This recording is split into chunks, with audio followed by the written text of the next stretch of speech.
Hello everyone, good evening guys. Welcome to Mer About Bio. This is your Shivani ma'am. तो guys, आज हम अपना start करने वाले हैं last lecture of molecular basis of inheritance.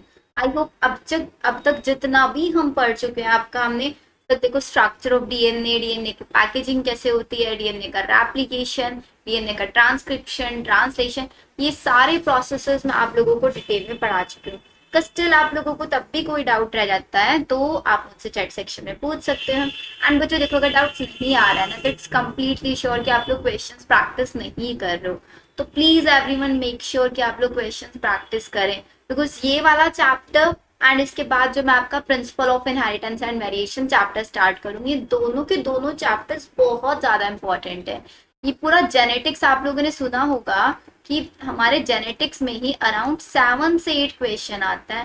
तो बच्चों, दो चैप्टर ऐसे हैं जिसमें से 7 से 8 क्वेश्चन आएंगे. तो प्लीज इन चैप्टर्स को लाइटली बिल्कुल मत लेना. इन चैप्टर्स को आप लोगों को बहुत अच्छे से पढ़ना है. एंड अच्छे से पढ़ना इन द सेंस, जो मैं लेक्चर पढ़ा रही हूँ प्रॉपर नोट्स बनाओ अपने. के बाद एनसीईआरटी रीड करो एंड क्वेश्चंस प्रैक्टिस करो. अगर ये तीनों के तीनों स्टेप्स आप लोगों ने कर लिए हैं देन यू आर 101% श्योर कि आप लोगों का जेनेटिक्स में एक भी मार्क्स नहीं कट होने वाला है कहीं से. तो चलो आज हम अपना स्टार्ट करते हैं लास्ट लेक्चर. आज हम पढ़ेंगे सबसे पहले रेगुलेशन ऑफ जीन एक्सप्रेशन. आखिरकार जीन जो अपने आप को एक्सप्रेस कर रहे हैं उस चीज को कौन रेगुलेट करता है. चलो देखो बच्चों, अब सबसे पहले हमें पता होना चाहिए कि आखिरकार ये जीन होता क्या है. बड़ा परेशान करता है ना बच्चों को जीन वर्ड की मैम पता ही नहीं हमें तो जीन होता क्या है. इससे जो पहले वाला चैप्टर था वो अभी तक आपने पढ़ा ही नहीं है, प्रिंसिपल ऑफ इनहेरिटेंस वाला. देखो बच्चों, जीन कुछ नहीं होता. डीएनए बताया ना आप लोगों को डीएनए क्या होता है. ये देखो, दिस इज आर डीएनए. ऐसे तो बना रहे थे ना डबल स्टैंडर्ड स्ट्रक्चर. तो डीएनए में पूरा का पूरा डीएनए क्या है, जेनेटिक इन्फॉर्मेशन कैरी कर रहा है. तो मैंने आप लोगों को बच्चों ये बताया था कि डीएनए के अंदर कुछ पार्ट ऐसे भी होते हैं जो किसी चीज को कोड नहीं करते ना. तो हमारे डीएनए का वो पार्ट, डीएनए का एक स्पेसिफिक पार्ट जो कि किसी चीज को कोड करेगा या फिर जिसके पास एक पर्टिकुलर चीज की इंफॉर्मेशन होगी. जैसे कि ये मेरा डीएनए है, ठीक है. तो डीएनए का अगर मैं बोलूँ इतने वाला स्ट्रैंड, दिस वन पार्ट, इसके पास इंफॉर्मेशन है किसकी, कि हमारे आई कलर की. चलो मान लेते हैं आई कलर की इंफॉर्मेशन है. तो हम इसको बोलेंगे बच्चे जीन है आई कलर का. आई कलर का gene. Gene is the unit of inheritance, unit of heredity material की एक यूनिट. जैसे अच्छा देखो, हमारी बॉडी है पूरी की पूरी, ठीक है. हम बोलते हैं कि हमारी बॉडी क्या है, एक ऑर्गन सिस्टम है. ऑर्गन सिस्टम से मिलकर बना बहुत सारे ऑर्गन सिस्टम है. Digestive system, respiratory system, excretory system. इन सभी के सभी सिस्टम की एक सिंगल यूनिट क्या है. जैसे कि पूरा का पूरा सिस्टम है, इस सिस्टम की सिंगल यूनिट की अगर मैं बात कर रही हूँ तो सिंगल यूनिट ऑब्वियसली सेल है. बिकॉज सेल बहुत सारे कंबाइन होके बनाया उन्होंने टिश्यू, टिश्यूज ने बनाया ऑर्गन, ऑर्गन ने बनाया ऑर्गन सिस्टम. फिर पूरे के पूरे ऑर्गन सिस्टम से हमारी बॉडी बनी है. मतलब पूरा का पूरा ऑर्गेनिज्म डेवलप हुआ है. आ रही बात समझ में. ऐसे ही हमारा जीन, हमारा एक बहुत बड़ा सा डीएनए, 2.2 मीटर का डीएनए. अब उस डीएनए का वो पार्ट जो किसी ना किसी चीज की इंफॉर्मेशन कैरी कर रहा है, कोई आई कलर की, कोई आपके बोलने के तरीके की, कोई आपके चलने के स्टाइल की, ये सारी की सारी जो इन्फॉर्मेशन है ना आपके मम्मी पापा से आ रही है. तो आपकी मम्मी पापा से, आपकी मम्मी का आई का कलर क्या है, ब्लैक है. पापा का आई कलर ब्लू है. आपकी आईज का कलर क्या है, ब्लैक है. तो आपका मम्मी का जीन आपकी बॉडी के अंदर आया है. मम्मी का जो आई कलर का जीन है ना वो आपकी बॉडी में आया. अब ये मैंने बोला आई कलर. आई कलर क्या हो गया, ये आई कलर का जीन कैरी कर रहा है, ठीक है. तो अब एक और वर्ड मैं आप लोगों को देखो यहीं पे समझा देती हूँ. एलील्स क्या होता है बच्चों को, यहाँ पे भी डिफिकल्टी आती है. तो जीन्स से ही रिलेट कर दो एलील. आई कलर कितने टाइप के हो जाते हैं, 2 टाइप के. एक तो आपका हो गया ब्लैक कलर का और एक हो गया आपका ब्लू कलर का. तो अगर जो जीन आपका ब्लैक कलर का जीन है, जो ब्लैक कलर का वो जीन जो ब्लैक आई कलर को कैरी कर रहा है वो हम बोलेंगे एलील. मतलब हमारे आई कलर के 2 एलील्स हैं. एक आई कलर है उसके 2 एलील्स है. एक एलील जो ब्लैक आई कलर के लिए रिस्पॉन्सिबल है और एक एलील वो जो ब्लू कलर की आई के लिए रिस्पॉन्सिबल है. आ रहा है समझ में. आई कलर का एक जीन है, ये ध्यान से समझो. आई कलर का एक जीन है, उस आई कलर के अंदर 2 एलील्स है. एक एलील तो ब्लैक कलर के लिए रिस्पॉन्सिबल है आईज के, और एक एलील है हमारे ब्लू कलर के लिए रिस्पॉन्सिबल. समझ आया ये वाली चीज. वैसे ये वाली चीज मैं आप लोगों को नेक्स्ट चैप्टर में बहुत अच्छे से समझाऊं। अब सिर्फ ये जीन एक्सप्रेशन वर्ड आया तो मुझे आप लोगों को जीन्स बताने थे। जीन्स क्या करते हैं, जीन्स रिस्पॉन्सिबल होते हैं किसी भी कैरेक्टर के लिए, जैसे हाइट हो गया और आपका वेट हो गया, आपका आइज कलर हो गया, आपका स्किन का कलर हो गया, ये सारी की सारी चीजें क्या है, आपके कैरेक्टर्स हैं। अब हाइट दो तरीके से होते हैं, टॉल एंड ड्वार्फ हो सकते हैं नहीं, तो ये आपके टॉल एंड ड्वार्फ क्या हो गए, ये ट्रेट हो गए, जिनको कौन कैरी करेगा, एलील्स कैरी करेंगे, जिनके लिए रिस्पॉन्सिबल होंगे एलील्स। और हाइट पूरा का पूरा एक कैरेक्टर, मैं ये नहीं बता रही हूँ हाइट टॉल है ड्वार्फ है, हाइट एक नॉर्मल कॉमन वर्ड मैंने ले लिया, तो ये हमारा जीन कैरी करेगा। अब देखो, अब हमें बताना रेगुलेशन, मतलब रेगुलेट कौन करेगा कि ये वाला जीन आई कलर जीन अपने आप को एक्सप्रेस करेगा, मतलब नेक्स्ट जनरेशन में ये अपने आप को दिखाएगा या नहीं दिखाएगा, उस चीज को कौन रेगुलेट करे। अगर हम सपोज करो किसी भी जीन के एक्सप्रेशन को कंट्रोल करना चाहते हैं, कंट्रोल करने के लिए हमें क्या चीजें, सबसे पहली चीजें कि अगर हमें, बिकॉज जीन कैसे बनता है, डीएनए है हमारा, डीएनए से आरएनए बनाया था हमने, आरएनए से हमने प्रोटीन बनाया था। अब वही प्रोटीन क्या करेगा, वही प्रोटीन किसी न किसी टाइप के जीन को एक्सप्रेस कराएगा, मतलब जीन एक्सप्रेस करना मतलब किसी टाइप का एंजाइम बनाएगा, बनाएगा नहीं, किसी टाइप का एंजाइम बनाएगा, किसी टाइप का प्रोटीन बनाएगा, तभी तो फिनोटाइप आपकी बॉडी के अंदर आएगा। जब कोई किसी डिफरेंट टाइप का प्रोटीन आपकी बॉडी के अंदर बनेगा, प्रोटीन कैसे बन रहा है, डीएनए से बन रहा है, और हमें उस प्रोटीन को बनने से रोकना है, तो यूकैरियोट्स के अंदर बच्चों कौन कौन सा कंट्रोल, अगर हम क्या करें, हम जो डीएनए से आरएनए बना रहे हैं उसी को ही रोक दे, तो आगे जाके प्रोटीन नहीं बनेगा, प्रोटीन नहीं बनेगा तो आगे हमारा जीन एक्सप्रेस नहीं हो पाएगा, नहीं हो पाएगा ना एक्सप्रेस। तो हम क्या करें, पहला ये लेवल है जहां पे हम जीन एक्सप्रेशन को कंट्रोल कर सकते हैं, जीन एक्सप्रेशन को रोक सकते हैं, अगर हम क्या करा दे, ट्रांसक्रिप्शन ही ना होने दे। सेकंड, अगर हम ट्रांसक्रिप्शन होने के बाद, जैसे ट्रांसक्रिप्शन हो जाता है, कहाँ पे होता है ट्रांसक्रिप्शन, जल्दी से बताओ। ट्रांसक्रिप्शन का मतलब क्या है, डीएनए से आरएनए का बनना, वो कहाँ पे होता है, न्यूक्लियस के अंदर, in the case of eukaryote. बच्चों देखो वर्ड है यूकैरियोट्स के अंदर अगर मैं बात कर रही हूँ, फिर वही यूकैरियोट में बना हुआ एमआरएनए न्यूक्लियस से निकल के बाहर आता है साइटोप्लाज्म में। अब वो साइटोप्लाज्म में बैठा होता है हमारा एमआरएनए, आरएनएज एंजाइम, जो उसको डाइजेस्ट कर जाएगा। तो हमें न्यूक्लियस से साइटोप्लाज्म में निकालने तो अपने एमआरएनए को प्रोटेक्शन देनी पड़ेगी। प्रोटेक्शन कौन कौन सी थी, स्प्लाइसिंग, कैपिंग और टेलिंग। देखो आपका पूरा ट्रांसक्रिप्शन भी यहाँ पे रिवाइज होने लग रहा है, ठीक है, स्प्लाइसिंग कराया, कैपिंग कराया, टेलिंग कराया। अगर हम ये वाला प्रोसेस रोक दे, इसका प्रोसेसिंग लेवल रोक दे, तब हम जीन को कंट्रोल कर सकते हैं। फिर अगर हम एमआरएनए को साइटोप्लाज्म में ही ट्रांसपोर्ट ना होने दे, तब हम जीन को रेगुलेट कर सकते हैं। और नेक्स्ट वन है हमारा, अगर हम उसको ट्रांसलेशन लेवल पे कंट्रोल कर ले, तो यूकैरियोट्स में बच्चों 4 लेवल्स होते हैं जहां पे हम जीन एक्सप्रेशन को कंट्रोल कर सकते हैं। बताओ ये वाली चीज आप लोगों को समझ में आई या नहीं आई। अगर मैं बात कर रही हूँ, अच्छा चलो ये तो बात यूकैरियोट्स की सॉर्टेड है, यहाँ पे तो प्रोकैरियोट्स में बात करें तो प्रोकैरियोट्स में तो सारा का सारा प्रोसेस कहाँ पे चल रहा है, प्रोकैरियोट्स में सारा का सारा प्रोसेस साइटोप्लाज्म में चल रहा है। तो वहां पे मैं स्प्लाइसिंग, कैपिंग, ये 2 स्टेप्स तो नहीं ले सकती, क्योंकि ये तो होते ही नहीं है। वहां पे ट्रांसक्रिप्शन होता है, और ट्रांसक्रिप्शन के जस्ट साइमल, मतलब दोनों के दोनों प्रोसेस साइमल्टेनियसली चल रहा है। बताया था ना लास्ट क्लास में आप लोगों को, जैसे ही ट्रांसक्रिप्शन हुआ एक जगह पे, फिर वहां पे ट्रांसलेशन स्टार्ट हो जाए। तो अगर मैं चाहती हूँ जीन को एक्सप्रेशन रोकना, तो मुझे कहाँ पे रोकना पड़ेगा, ट्रांसक्रिप्शनल लेवल पे। ये हमारा डिफरेंस होता है यूकैरियोट्स और प्रोकैरियोट्स में। यूकैरियोट में हमारे पास 4 लेवल है जहाँ पे हम जीन के एक्सप्रेशन को कंट्रोल कर सकते हैं, लेकिन प्रोकैरियोट्स के अंदर मेरे पास सिर्फ एक ही लेवल है जहां पे मैं जीन के एक्सप्रेशन को कंट्रोल कर सकती हूँ, कि मैं अगर मैं उसका ट्रांसक्रिप्शन रोक दूं। ट्रांसक्रिप्शन का मतलब डीएनए से आरएनए ही ना बनने दूं मैं वहां पे, तभी मैं जीन को कंट्रोल कर सकती हूँ। बताओ यहां तक प्रोसेस समझ में आया या नहीं आया। तो ये 4 लेवल्स हैं जो कंट्रोल किए जा सकते हैं। इसके अलावा बच्चों 3 और फैक्टर्स होते हैं जो जीन के एक्सप्रेशन को कंट्रोल करते हैं। पहला फैक्टर होता है हमारे एनवायरमेंटल फैक्टर। ये भी मैं आप लोगों को डिटेल में समझाऊंगी कैसे एनवायरमेंट कंट्रोल करता है कि कोई जीन अपने आप को एक्सप्रेस करेगा या नहीं करेगा। Second developmental and third physiological needs. ये 3 हमारे मेथड्स हैं जिनके थ्रू भी हम अपने जीन को कंट्रोल कर सकते हैं, ठीक है। तो देखो metabolic, physiological and environmental conditions भी रेगुलेट कर सकती हैं जीन के एक्सप्रेशन को। जैसे कि बहुत अच्छा एग्जांपल हमारा दिया हुआ ई कोलाई का। ई कोलाई के अंदर एक एंजाइम होता है बीटा गैलेक्टोसाइडेज, बीटा गैलेक्टोसाइडेज। इस एंजाइम का काम क्या होता है बच्चों? बीटा गैलेक्टोसाइडेज हमारे लैक्टोज के ऊपर वर्क करता है और लैक्टोज को कन्वर्ट करा देता है ग्लूकोज प्लस गैलेक्टोज में। फिर हमारे जो इकोलाइज है ना, वो इसी ग्लूकोज से एनर्जी लेते हैं। मतलब इकोलाई का जो एनर्जी सोर्स है वो लैक्टोज है और इसको कन्वर्जन करने के लिए इनके पास है बीटा गैलेक्टोसाइडेज। अभी बीटा गैलेक्टोसाइडेज बच्चों क्या है? एक एंजाइम है जो किससे बना होता है? प्रोटीन से बना होता है। तो मतलब यहाँ पे भी पूरा मशीनरी चली होगी, डीएनए से एमआरएनए बना होगा, एमआरएनए से फिर प्रोटीन बना होगा। इकोलाई है, इकोलाइज प्रोकैरियोट या यूकैरियोट? चैट सेक्शन में आंसर करके बताओगे। इकोलाई प्रोकैरियोट है, ये यूकैरियोट है। तो यहाँ पे देखो, ये बीटा गैलेक्टोसाइड एक एंजाइम है।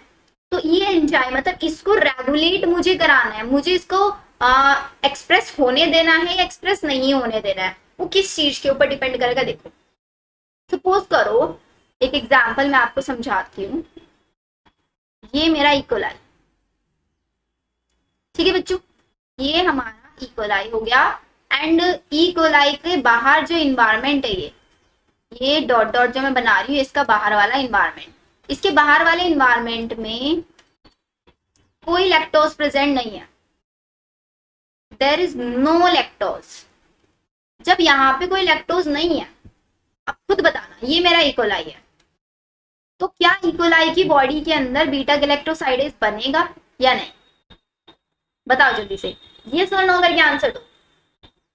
बाहर मतलब इकोलाई के पास कोई लैक्टोज नहीं है उसके एनवायरनमेंट में, तो क्या उसके पास उसके बॉडी के अंदर बीटा गैलेक्टोसाइडेज बनेगा या नहीं बनेगा? जल्दी से बताओ, यस और नो। नहीं बनेगा ना, ऑब्वियसली नहीं बनेगा, नो बीटा गैलेक्टोसाइडेज। लेकिन मेरा इकोलाई के बाहर इफ देयर इज लैक्टोज, हमारी बॉडी इकोलाई की बॉडी के बाहर लैक्टोज है, तो ऑब्वियसली बीटा गैलेक्टोसाइडेज बनेगा। बनेगा नहीं बनेगा?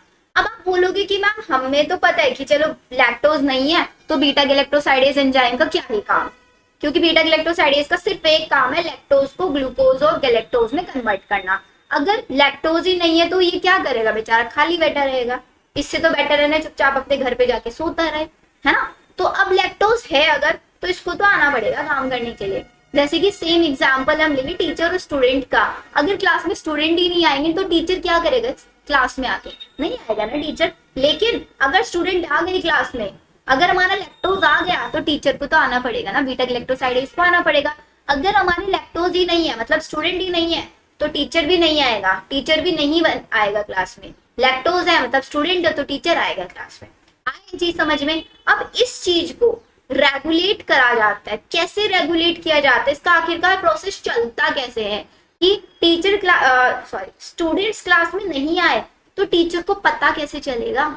स्टूडेंट नहीं आए तो टीचर को पता कैसे चलेगा? टीचर तो चुपचाप आके बैठ जाएगा क्लास में। अब स्टूडेंट आ रहे हैं नहीं आ रहे हैं, हमें कैसे पता चलेगा? अब चलो स्टूडेंट भी आ गए तो टीचर को कैसे पता चलेगा कि स्टूडेंट आ गए हैं?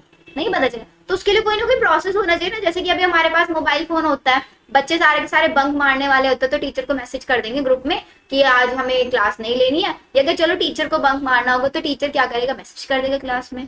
तो एक बीच में ट्रांसपोर्ट का कम्युनिकेशन का प्रोसेस है नहीं हमारे बीच में, जैसे टीचर स्टूडेंट। ऐसे लैक्टोज और बीटा गैलेक्टोसाइडेज के बीच में भी एक कम्युनिकेशन होता है, जिस कम्युनिकेशन के थ्रू एक दूसरे को बताएंगे कि अगर लैक्टोज नहीं है तो बीटा गैलेक्टोसाइडेज भी नहीं आएगा। कॉम्प्लिकेटेड तो नहीं लग रहा है ना समझ में? बस इतना सा ध्यान रखो, अगर लैक्टोज नहीं है तो बेटा क्या करेगा? बीटा गैलेक्टोसाइडेज कुछ नहीं करने वाला। बस इतनी स्टोरी याद रखो, सब हो जाएगा सॉर्टेड। चलो इतना याद हुआ कि इन इकोलाई बीटा गैलेक्टोसाइडेज का काम क्या होता है? लैक्टोज को कन्वर्ट करना ग्लूकोज प्लस गैलेक्टोज में। अगर हमारा लैक्टोज नहीं है, in the absence of lactose, तो बेटा बीटा गैलेक्टोसाइडेज टीचर आके क्या करेगा? नहीं आया तो वो भी रुक जाएगा क्लास में आने से। पहला point clear. The development and differentiation of embryo into adult are the result of expression of several sets of gene। जब एक छोटे से जाइगोट से एम्ब्रियो से पूरा का पूरा एडल्ट बनता है तो वहां पे भी बहुत सारे जीन्स वर्क करता है। अब उन जीन्स को पता कैसे चलेगा कि बॉडी के अंदर एम्ब्रियो बन रहा है? ऑब्वियसली वहां पे भी वही जीन वाला कंट्रोल। ये वाला प्रोसेस हमें नहीं पढ़ना, ये वाला प्रोसेस हमें डिटेल में पढ़ना है, जो आपकी एनसीईआरटी भी देती है, जिसको हम बोलते हैं लैक ऑपेरॉन। ठीक है, वो मैं आपको पूरा का पूरा पढ़ाऊंगी। चलो पहले हम उसी को पढ़ लेते हैं। फिर हम लोग आगे का स्टोरी देखेंगे हमारा क्या क्या लिखता है। तो बच्चों लिखो लैक ओपेरॉन। अभी वर्ड आप लोगों को देखो बिल्कुल कंफ्यूजिंग नहीं लगना चाहिए। लैक, लैक का मतलब क्या है बच्चों? LAC, लैक मतलब लैक्टोज। ओपेरॉन का मतलब क्या है? ओपेरॉन होता है, it is the cluster of gene. ये बहुत सारे जीन्स, जीन्स मतलब डीएनए की एक पर्टिकुलर सीक्वेंस जो किसी चीज को, किसी कैरेक्टर को कोड कर रही है, किसी कैरेक्टर को एक्सप्रेस करने के लिए रिस्पॉन्सिबल है। तो बहुत सारे जीन्स जब मिल रहे हैं एक साथ, बहुत सारे बच्चे क्लास में सारे के सारे मिलके प्लानिंग बना रहे हैं कि आज हमें मास बंक करना है। तो वही चीज है यहाँ पे, बहुत सारे जीन्स जो मिलके सिर्फ और सिर्फ हमारे लैक्टोज के रेगुलेशन को कंट्रोल करता है। लैक्टोज का जो एंजाइम है बीटा गैलेक्टोसाइडेज, उसके रेगुलेशन को कंट्रोल करता है, उसको बोलता है ओपेरॉन। मतलब वो सारे के सारे genes, cluster of genes which have common promoter, जिनके पास कॉमन प्रोमोटर है। प्रोमोटर का मतलब समझ लो जिनके पास कॉमन रीजन है बीटा गैलेक्टोसाइडेज को ही आपको ट्रांसक्राइब कराना है। ठीक है, ये सारे के सारे जीन्स एक ही क्रोमोसोम्स पे एक साथ प्रेजेंट होंगे। क्लस्टर ऑफ जीन्स, बहुत सारे जीन्स एक ही क्रोमोसोम पे एक साथ में प्रेजेंट है। ये सपोज मेरा ऐसे क्रोमोसोम बच्चों, तो क्रोमोसोम में ये यहाँ पे मतलब क्रोमोसोम में क्या होता है बच्चों, देखो ऐसे डीएनए प्रेजेंट होता है नहीं, तो डीएनए का ये वाला सेगमेंट मेरा जीन है, और इस जीन के पास क्या है, जीन लोकस। जीन लोकस समझते हो, जीन का घर, जैसे हमारा घर होता है ना, ऐसे जीन का भी घर होता है। तो ये जीन का घर है, जीन लोकस। तो जहाँ पे हमारा जीन रह रहा है उसको बोलते हैं जीन लोकस, और इस जीन के पास बहुत सारे एलील्स होंगे जो आगे समझाऊंगी। ठीक है, तो ये हुआ लैक ओपेरॉन, मतलब बहुत सारे जीन्स का क्लस्टर जिनके पास एक कॉमन प्रोमोटर है। कॉमन प्रोमोटर मतलब एक ही काम करेंगे, सिर्फ और सिर्फ बीटा गैलेक्टोसाइडेज को या तो सिंथेसिस कराएंगे, उसका सिंथेसिस को रोकेंगे, और सारे के सारे एक ही क्रोमोसोम्स पे चिपके हुए बैठे हैं। जैसे कि सारे के सारे बच्चे एक जगह ग्रुप बना के बैठे हैं और सबके माइंड में सिर्फ एक ही थॉट चल रहा है कि आज तो मास बंक करना है, ये वाली चीज। बताओ यहां तक समझ में आया क्या आप लोगों को? अब समझते हैं लैक ओपेरॉन, बट सबसे पहले समझ लेते हैं कि आखिरकार लैक ओपेरॉन हमारा दिया किसने था। लैक ओपेरॉन हमारा दिया गया था Francis Jacob and Jacques Monod. ये साइंटिस्ट का नाम बच्चों याद रख लेना। आई नो अजीब अजीब से नाम है बट याद कर लेना। ठीक है, चलो अब देखते हैं सबसे पहले हम अपने प्रोकैरियोट्स।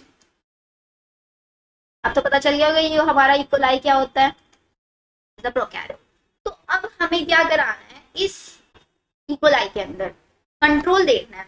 अब इस इकोलाई के अंदर ना एक मशीनरी है, ऐसा समझ लो। कैसी मशीनरी? ऐसे, ये हमारी एक mRNA की सीक्वेंस, ज्यादा ही अजीब लैंग्वेज है ना बच्चों, अच्छे से बनाते हैं। चलो ये बना दिया मैंने। ठीक है, अब एक ट्रिक याद कर लो बच्चों, PIPO, पीपो याद हो जाएगा। PIPO, पीपो बोलो मेरे साथ, PIPO, पीपो। एक नाम याद रखना Jaya, ZYA, ZYA, पीपो Jaya, पीपो Jaya. P4, P4 क्या होता है बच्चों? P4 पपाया नहीं, P4 promoter, P4 promoter. I4 inhibitor, yes inhibitor, या फिर इसको हम बोल देंगे रेगुलेटर, रेगुलेटर। ठीक है, और ये मेरा है O4 ऑपरेटर। ये ध्यान से समझना है। अभी सिर्फ नेमिंग बता रही हूँ, प्रोसेस क्या होता है वो समझाऊंगी आगे। प्रोमोटर क्या होता है? प्रोमोटर जो याद करो, ट्रांसक्रिप्शन, जल्दी से याद करो। ट्रांसक्रिप्शन में एक प्रोमोटर साइट थी, एक स्ट्रक्चरल जीन था और एक टर्मिनेटर साइट थी। प्रोमोटर पे आके बाइंड करता था कौन सा एंजाइम, बताओ जल्दी से, कौन सा एंजाइम बाइंड करता था बच्चों प्रोमोटर पे आके? आरएनए पॉलीमरेज करता था नहीं, तो प्रोमोटर साइट किससे बाइंड करेगी? Bind with RNA polymerase. ये हमारे आरएनए पॉलीमरेज के साथ बाइंड करती है। मतलब मेरा आरएनए पॉलीमरेज आएगा चुपके से और प्रोमोटर पे बाइंड करेगा। आरएनए पॉलीमरेज क्या करता है, क्या करता है आरएनए पॉलीमरेज बच्चों? आरएनए पॉलीमरेज ये मेरा आरएनए पॉलीमरेज ट्रांसक्रिप्शन कराता है बच्चों, भूल जाते भूलो मत। ठीक है, अब ये जो मेरा इनहिबिटर है, ये इनहिबिटर का काम क्या है, ये इनहिबिटर ना अपने अंदर से कुछ सब्सटेंस रिलीज कराता है। या तो सब्सटेंस इंड्यूसर की तरह काम कर सकता है या फिर वो सब्सटेंस रिप्रेसर की तरह काम कर सकता है। दोनों तरीके से काम कर सकते हैं। इंड्यूसर मतलब किसी चीज को काम को कराएगा, रिप्रेसर मतलब काम को रोकेगा, काम बिगाड़ने वाला। इंड्यूसर काम को कराने वाला, रिप्रेसर काम को रोकने वाला। O4 मेरा हो गया ऑपरेटर। अब यहाँ से जो सब्सटेंस निकलेगा, चाहे वो इंड्यूसर निकल रहा हो चाहे वो रिप्रेसर, सब्सटेंसेस है मेरे ऐसे, ये रहे, ये सब्सटेंसेस मेरा बाइंड करेंगे ऑपरेटर पे। ये सब्सटेंस बाइंड करेंगे मेरे ऑपरेटर पे। ये ध्यान रखना, देखो फिर से बताती हूँ, पीपो साइट है, जया साइट है। पीपो में P4 प्रोमोटर, I4 इनहिबिटर, ये भी मेरा P4 promoter, O4 operator. Promoter का काम इतना है, इसके पास आरएनए पॉलीमरेज बाइंड करेगा। आई का काम इतना है, अपने अंदर से कुछ सब्सटेंस रिलीज कराएगा, ये इंड्यूसर हो सकता है और ये रिप्रेसर हो सकता है। जो सब्सटेंस निकलेंगे वो जाके ऑपरेटर साइट पे जाएंगे, जो सब्सटेंस निकलेंगे ऑपरेटर साइट पे जाएंगे, ठीक है। फिर हमारे आ गई ये structural gene ZYA, these are the structural gene। अब इसका काम सुनो, ZYA जया, ठीक है। तो बच्चों मेरा जो Z है, Z stands for beta galactosidase, साइडेज लिखा है बच्चों, एंजाइम है, भूलना मत। Y4 बीटा गैलेक्ट्रोसाइडेज परमेज, ठीक है। A4 क्या होगा बच्चों, A4 होगा ट्रांस एसिटाइलेज, ट्रांस एसिटाइलेज। इसका काम आगे साइड पे आगे बताती हूँ। बताओ यहां तक हुआ या नहीं क्लियर? स्क्रीनशॉट ले लो बच्चों इसका, जल्दी से स्क्रीनशॉट ले लो सबका, बिकॉज मैंने ना रफ स्लाइड ऐड की हुई है। अब जैसे मैं नेक्स्ट स्लाइड पे जाऊंगा, स्लाइड हमारी रफ हो जाएगी, पूरी गायब हो जाएगी स्लाइड, इसलिए स्लाइड का स्क्रीनशॉट ले लो। ले लिया स्क्रीनशॉट, कर दे स्लाइड को अनब्लैक। चलो यहाँ तक हो गया हमारा। अब हम चलते हैं नेक्स्ट स्लाइड पे। तो अब देखो बच्चों, फिर से हम एक ब्लैंक स्लाइड ले रहे हैं। अब ध्यान से सुनना, देखो क्या होगा यहाँ पे। जो अभी मैंने आपको Z का काम बताया, Z का नाम क्या बताया, जल्दी से चैट सेक्शन में लिख के बताओ। Beta galactosidase. इस बीटा गैलेक्टोसाइडेज का काम मैंने आपको लास्ट क्लास में बता दिया था, सॉरी लास्ट क्लास में, लास्ट स्लाइड। लैक्टोज को कन्वर्ट करता है बीटा गैलेक्टोसाइडेज, लैक्टोज को ग्लूकोज प्लस गैलेक्टोज में करता है, इतना काम ये। Very good. चलो अब सेकंड था हमारा वाइजीन, जया था ना, नाम याद करो, जया, है ना, ठीक है। तो वाई बच्चों, वाई क्या था, बीटा गैलेक्टोसाइडेज परमिएज। इसका काम होता है इट इंक्रीज परमिएज, परमिएबिलिटी बढ़ाता है, परमिएबिलिटी समझते हो, permeability of cell for galactoside. Galactoside क्या है, गैलेक्टोसाइड कंपोनेंट है, ठीक है। इसकी परमिएबिलिटी, ताकि सेल के अंदर इजीली ट्रांसफर हो पाए, इसकी परमिएबिलिटी, सेल की परमिएबिलिटी बढ़ाएगा ताकि मेरा जो गैलेक्टोसाइड है वो ट्रांसपोर्ट हो पाए, सेल के अंदर इंपोर्ट एक्सपोर्ट होता रहे, ये वाली चीज, ठीक है। नेक्स्ट कौन सा था हमारा, A, transacetylase. Transacetylase, acetyl मतलब एसिटाइल ग्रुप। तो क्या करता है, इट ट्रांसफर एसिटाइल ग्रुप, ये एसिटाइल ग्रुप को ट्रांसफर कराता है to beta galactoside. Beta galactoside में एक एसिटाइल ग्रुप को ऐड कराता है। तीनों का काम बताओ समय, ZYA जया, lactose beta galactosidase, glucose plus galactose, increase permeability of cell wall for galactoside, a transfer acetyl group to beta galactoside. तीनों का काम समझ में आया है नहीं? अगर काम समझ में आ गया है बच्चों तो अब हम चलते हैं आगे, यहाँ तक क्लियर है? अब देखो, अब अपनी हम इन रिटर्न स्लाइड्स को भी एक बार पढ़ लेते हैं, इतनी मेहनत से आपकी मैम ने स्लाइड्स बनाई है। If a substrate is added to the growth medium of bacteria, a set of gene is switched on to metabolize, it is called induction। when metabolite, अगर प्रोडक्ट ऐड किया जाए, the gene to product it is turned off, this is called repression। तो लोग ma'am कुछ भी समझ में नहीं आया, नहीं आया ना समझ में, अभी आएगा समझ में। अभी देखो आगे चलते हैं हम, यस। अब फिर से बना दो इकोलाई, एक ये मेरा इकोलाई हो गया, और एक ये मेरा इकोलाई हो गया।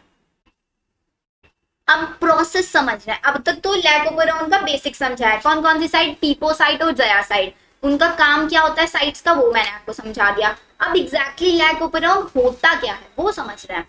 तो ये मेरा केस 1 बच्चों, case 1, this is your case 2। NCERT में भी एग्जैक्टली ऐसे ही लिखा हुआ है। तो सारे के सारे बच्चे एनसीईआरटी ओपन करके बैठो अपनी, सारे के सारे बच्चे एनसीईआरटी लेके आओ जल्दी से उठा के।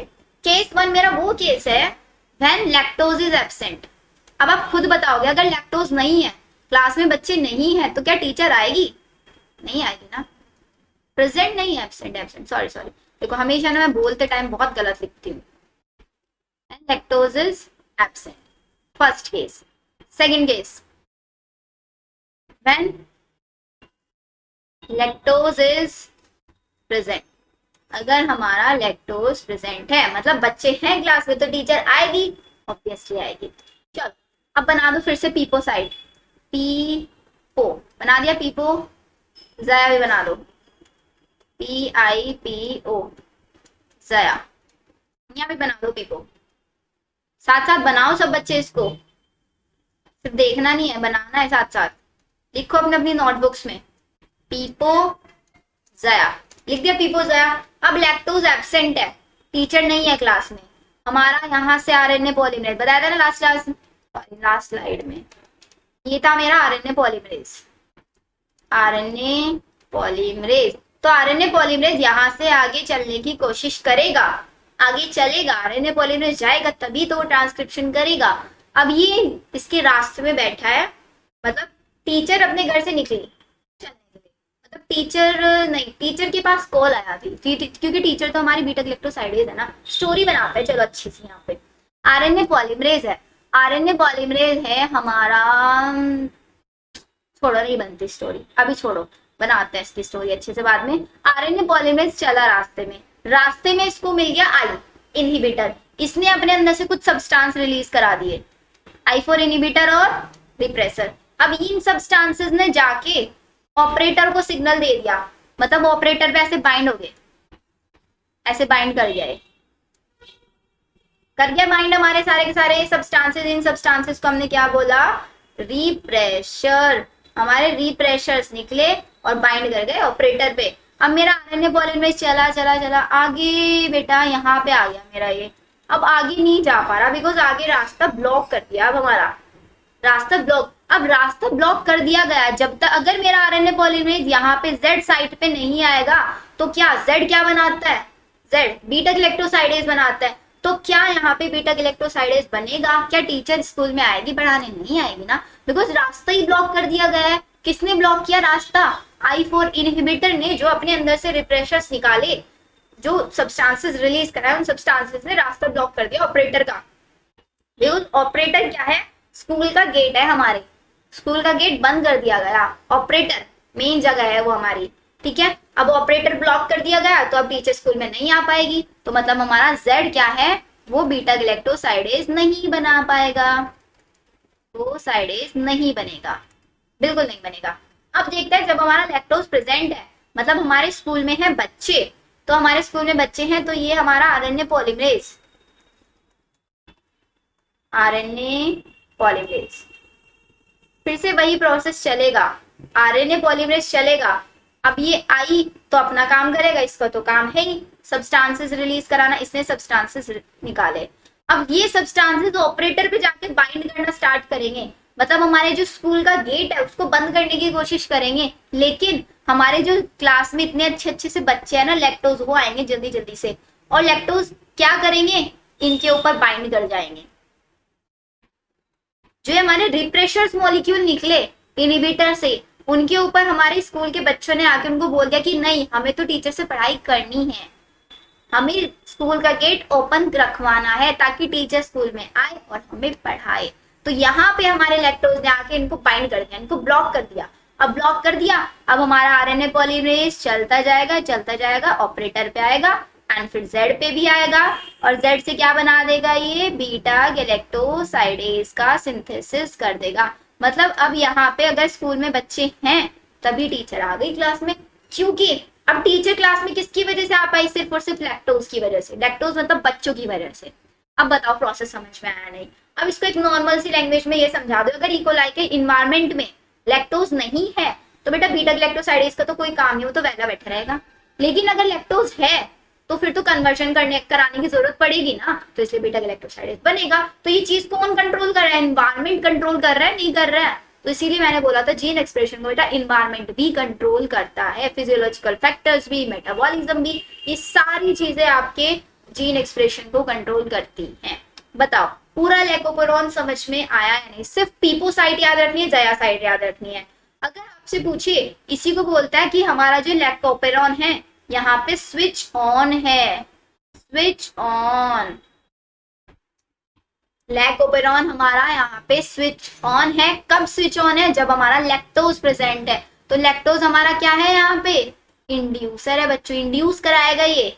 इंड्यूस कराना, किसी चीज को बढ़ावा देना, रिप्रेशर, किसी चीज को रोकना। तो इन रिप्रेशर्स पे जाके बाइंड कर देंगे हमारे इंड्यूसर्स, और हमारे ऑपरेटर जो स्कूल का गेट है उसको ओपन रखेंगे ताकि हमारा जयाग से चलता जाए, बीटा ग्लैक्टोसाइडेज भी बने, बीटा ग्लैक्टोसाइडेज परमिएज भी बने, ट्रांसएसिटाइलेज भी बने, सारा प्रोसेस एज इट इज चलेगा। तो स्विच ऑन कब होगा? जब लैक्टोज प्रेजेंट होगा। स्विच ऑफ कब होगा? जब लैक्टोज एब्सेंट होगा। इसकी ट्रिक आप ऐसे याद रख सकते हो, LION। हमारा लैकोपेरोन ऑन कब रहता है? In the presence of inducers, और इंड्यूसर्स हमारे लैक्टोज भी। इसके अलावा लैक्टोज को बच्चों एलो लैक्टोज भी लिख देते हैं कहीं पे, तो कंफ्यूज मत हो जाना। अगर हमारा आपके ऑप्शंस में आपको लैक्टोज और एलो लैक्टोज दोनों दिया हुआ है तो ऑप्शंस ये दोनों चूज कर देना। लेकिन अगर सिर्फ एलो लैक्टोज भी दिया हुआ है ना तो तब भी सही है हमारा आंसर। एलो लैक्टोज की फॉर्म में भी ये होता है आपका। ठीक है, बताओ अब पूरी की पूरी लैकोपेरोन समझ में आया हो तो अब हम आगे चलते हैं। अब देखो, अब ये स्लाइड आप लोगों को बहुत अच्छे से समझ में आएगा कि यहाँ पे बता क्या रहे हैं। If a substrate is added to growth medium of bacteria, मतलब जो हमारा बैक्टीरिया है उसमें एक सबस्ट्रेट को हमने ऐड करा दिया, then a set of gene is switch on to metabolism, metabolism को स्विच ऑन कराएंगे। सबस्ट्रेट क्या बच्चों? हमारा लैक्टोज। अगर लैक्टोज होगा तभी तो स्विच ऑन रहेगा ना। इस प्रोसेस को बोलते हैं इंडक्शन। क्यों? क्योंकि हमारे इंड्यूसर्स थे वहां पे। इंड्यूसर कौन थे? लैक्टोज। बच्चे हमारे स्कूल के। When a product is added, जब हमने प्रोडक्ट को ही ऐड करा दिया। प्रोडक्ट क्या है हमारा? लैक्टोज। एक सेकंड बच्चों, प्रोडक्ट लैक्टोज है, लैक्टोज तो हमारा रिएक्टेंट है यहाँ पे। प्रोडक्ट क्या बन रहा है? प्रोडक्ट हमारे ग्लूकोज और लैक्टोज। अगर हमने क्या करा दिया मीडियम में, अगर हमने मीडियम में ग्लूकोज ऐड करा दिया, देखो यहाँ से भी बहुत क्वेश्चन आते हैं कि आपका जो इकोलाई है, इकोलाई के मीडियम में बहुत सारा ग्लूकोज है, तो इकोलाई के पास ऑलरेडी ग्लूकोज है तो, और उसके पास लैक्टोज भी है, लैक्टोज भी है उसके पास और ग्लूकोज भी है। तो इस केस में हमारा लैकोपेरोन स्विच ऑन रहेगा या ऑफ रहेगा? बताओ। स्विच ऑन सिर्फ उस केस में होगा जब हमारा वहां पे लैक्टोज होगा। तो आप बोलोगे कि मैम लैक्टोज है तो स्विच ऑन रहेगा, लेकिन स्विच ऑन नहीं रहेगा बेटा, स्विच ऑफ रहेगा। क्योंकि रिक्वायरमेंट तो देखो, इन्वायरमेंट में ऑलरेडी ग्लूकोज है, ऑलरेडी उसके पास फूड है, तो क्यों मेहनत करेगा, क्यों बीटा ग्लैक्टोसाइडेज को बुलाएगा? इसका एग्जाम्पल बहुत अच्छा ये होता है, लैक्टोज है हमारे बच्चे, हमारे बच्चों के पास ऑलरेडी टीचर्स के रिकॉर्डेड सेशंस है, तो क्या टीचर को बुलाएंगे क्लास में फिर भी परेशान करने के लिए? नहीं बुलाएंगे ना। अच्छा, टीचर परेशान नहीं होती। एग्जाम्पल है सिर्फ, अगर लैक्टोज, अगर बच्चों के पास ऑलरेडी टीचर के रिकॉर्डेड सेशंस है, नोट्स है, सब कुछ है, तो तब भी टीचर नहीं आएगी ना क्लास में, तो मतलब लैकोपेरोन ऑफ रहेगा, ऑपरेटर पे हमारे रिप्रेशर्स बाइंड रहेंगे, स्कूल का गेट बंद रहेगा। तो बताओ, when a metabolite product is added, जब एक प्रोडक्ट ही हमने ऐड करा दिया किसमें? हमारे जो इकोलाई है उसके मीडियम में। प्रोडक्ट क्या है? ग्लूकोज। ग्लूकोज को हमने ब्रेक किया था, ग्लूकोज प्लस गैलेक्टोज, तो ये हमारा प्रोडक्ट है। The gene to produce it are switch off, तो तब भी हमारा जीन स्विच ऑफ रहेगा, इसको बोलते हैं रिप्रेशन। अब बताओ समझ में आया क्या? समझ में? अगर मीडियम में सिर्फ और सिर्फ लैक्टोज है तब तो ऑन रहेगा, लेकिन अगर लैक्टोज के साथ ग्लूकोज भी है तब ऑफ रहेगा, बिकॉज उसके पास ऑलरेडी फूड है, तो क्यों बीटा ग्लैक्टोसाइडेज को बुलाएगा? नहीं बुलाएगा बिल्कुल भी। चलो नेक्स्ट देखो, each metabolic reaction is controlled by a set of, बहुत सारे सेट ऑफ जीन्स के थ्रू कोई भी मेटाबॉलिक रिएक्शन कंट्रोल की जाती है, and all the genes regulating a metabolic reaction, वो एक ऑपेरॉन बनाता है, बहुत सारे जीन्स, क्लस्टर ऑफ जीन जो आपस में मिलकर कॉमन ऑपरेटर पे वर्क करता है। पहला आप लोगों को बता दें लैकोपेरॉन, सेकंड आता है ट्रिप ऑपेरॉन, ट्रिप मतलब ट्रिप्टोफैन ऑपेरॉन, ये हमें समझना है, लैकोपेरोन और ट्रिप्टोफैन ओपेरॉन, ये बाकी के नहीं समझना है। एरा, हिस्टामाइन, वेलेनिन, ऑपेरॉन कुछ नहीं समझना। ट्रिप्टोफैन ओपेरॉन आप लोगों को समझाऊंगी मैं, ठीक है। बताओ यहाँ तक हमारा डन हो गया। चलो अब हम देख लेते हैं हमारा ट्रिप्टोफैन ओपेरॉन। अब देखो बच्चों, ट्रिप्टोफैन ओपेरॉन में कुछ नहीं याद रखना, बिल्कुल भी कुछ नहीं याद रखना है इसमें। जैसे वहां पे पीपो याद रखा था, यहाँ पे आरपीओ याद रख लो। अब वहां पे जया थी हमारी, यहाँ पे क्या करोगे फिर याद, यहाँ पे एबीसीडी। अरे लाइंस अच्छी नहीं बनी बच्चों, अच्छी सी लाइन ड्रॉ करेंगे।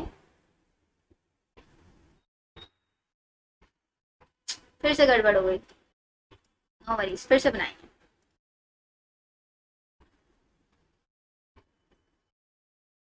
A for apple, B for ball, C for cat, D for dog और E for elephant। आज मैम आपको ABCD सिखा रही है, ठीक है।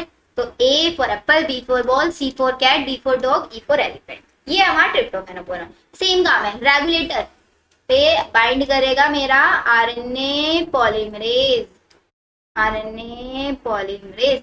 ये P for प्रमोटर, ठीक है। और ये मेरा O फॉर ऑपरेटर।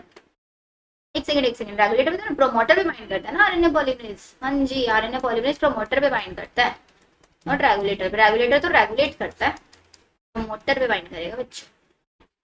यहाँ पे आरएनए पॉलीमरेज, ठीक है। अब ध्यान से सुनो, यहाँ पे क्या होगा, यहाँ पे बस दो लाइन याद रखना बच्चों। लैकोपेरॉन में जो काम हो रहा था उसका बिल्कुल अपोजिट याद रख लेना, बस दो लाइन याद रखना। बहन इनको बोलेंगे स्ट्रक्चरल जीन, किसका क्या काम होता है कुछ नहीं याद रखना आप लोगों को। ये सारे के सारे स्ट्रक्चरल जीन्स हैं, जो 5 के 5 जीन मिलके 3 एंजाइम्स बनाएंगे। 5 जीन मिलके मेरे यहाँ पे 3 एंजाइम बनाएंगे, और तीनों के तीनों एंजाइम सिंथेसिस करेंगे किसका, सिंथेसिस ऑफ ट्रिप्टोफैन, ट्रिप्टोफैन का ही सिंथेसिस करेंगे। अब ध्यान से सुनो, अगर मेरा मीडियम में ट्रिप्टोफैन प्रेजेंट है, when tryptophan is present, already मेरा ट्रिप्टोफैन प्रेजेंट है, तो क्या जरूरत है ट्रिप्टोफैन बनाने की, नहीं बनेगा, तो मतलब नो ट्रांसक्रिप्शन। लेकिन अगर मेरा ट्रिप्टोफैन एब्सेंट है, when tryptophan is absent, tryptophan नहीं है, तो हमारा ट्रांसक्रिप्शन होगा, बिकॉज ट्रिप्टोफैन की जरूरत पड़ेगी ट्रांसक्रिप्शन अकर। ये एग्जाम्पल होता है रिप्रेसिबल ओपेरॉन का, an example of repressible operon.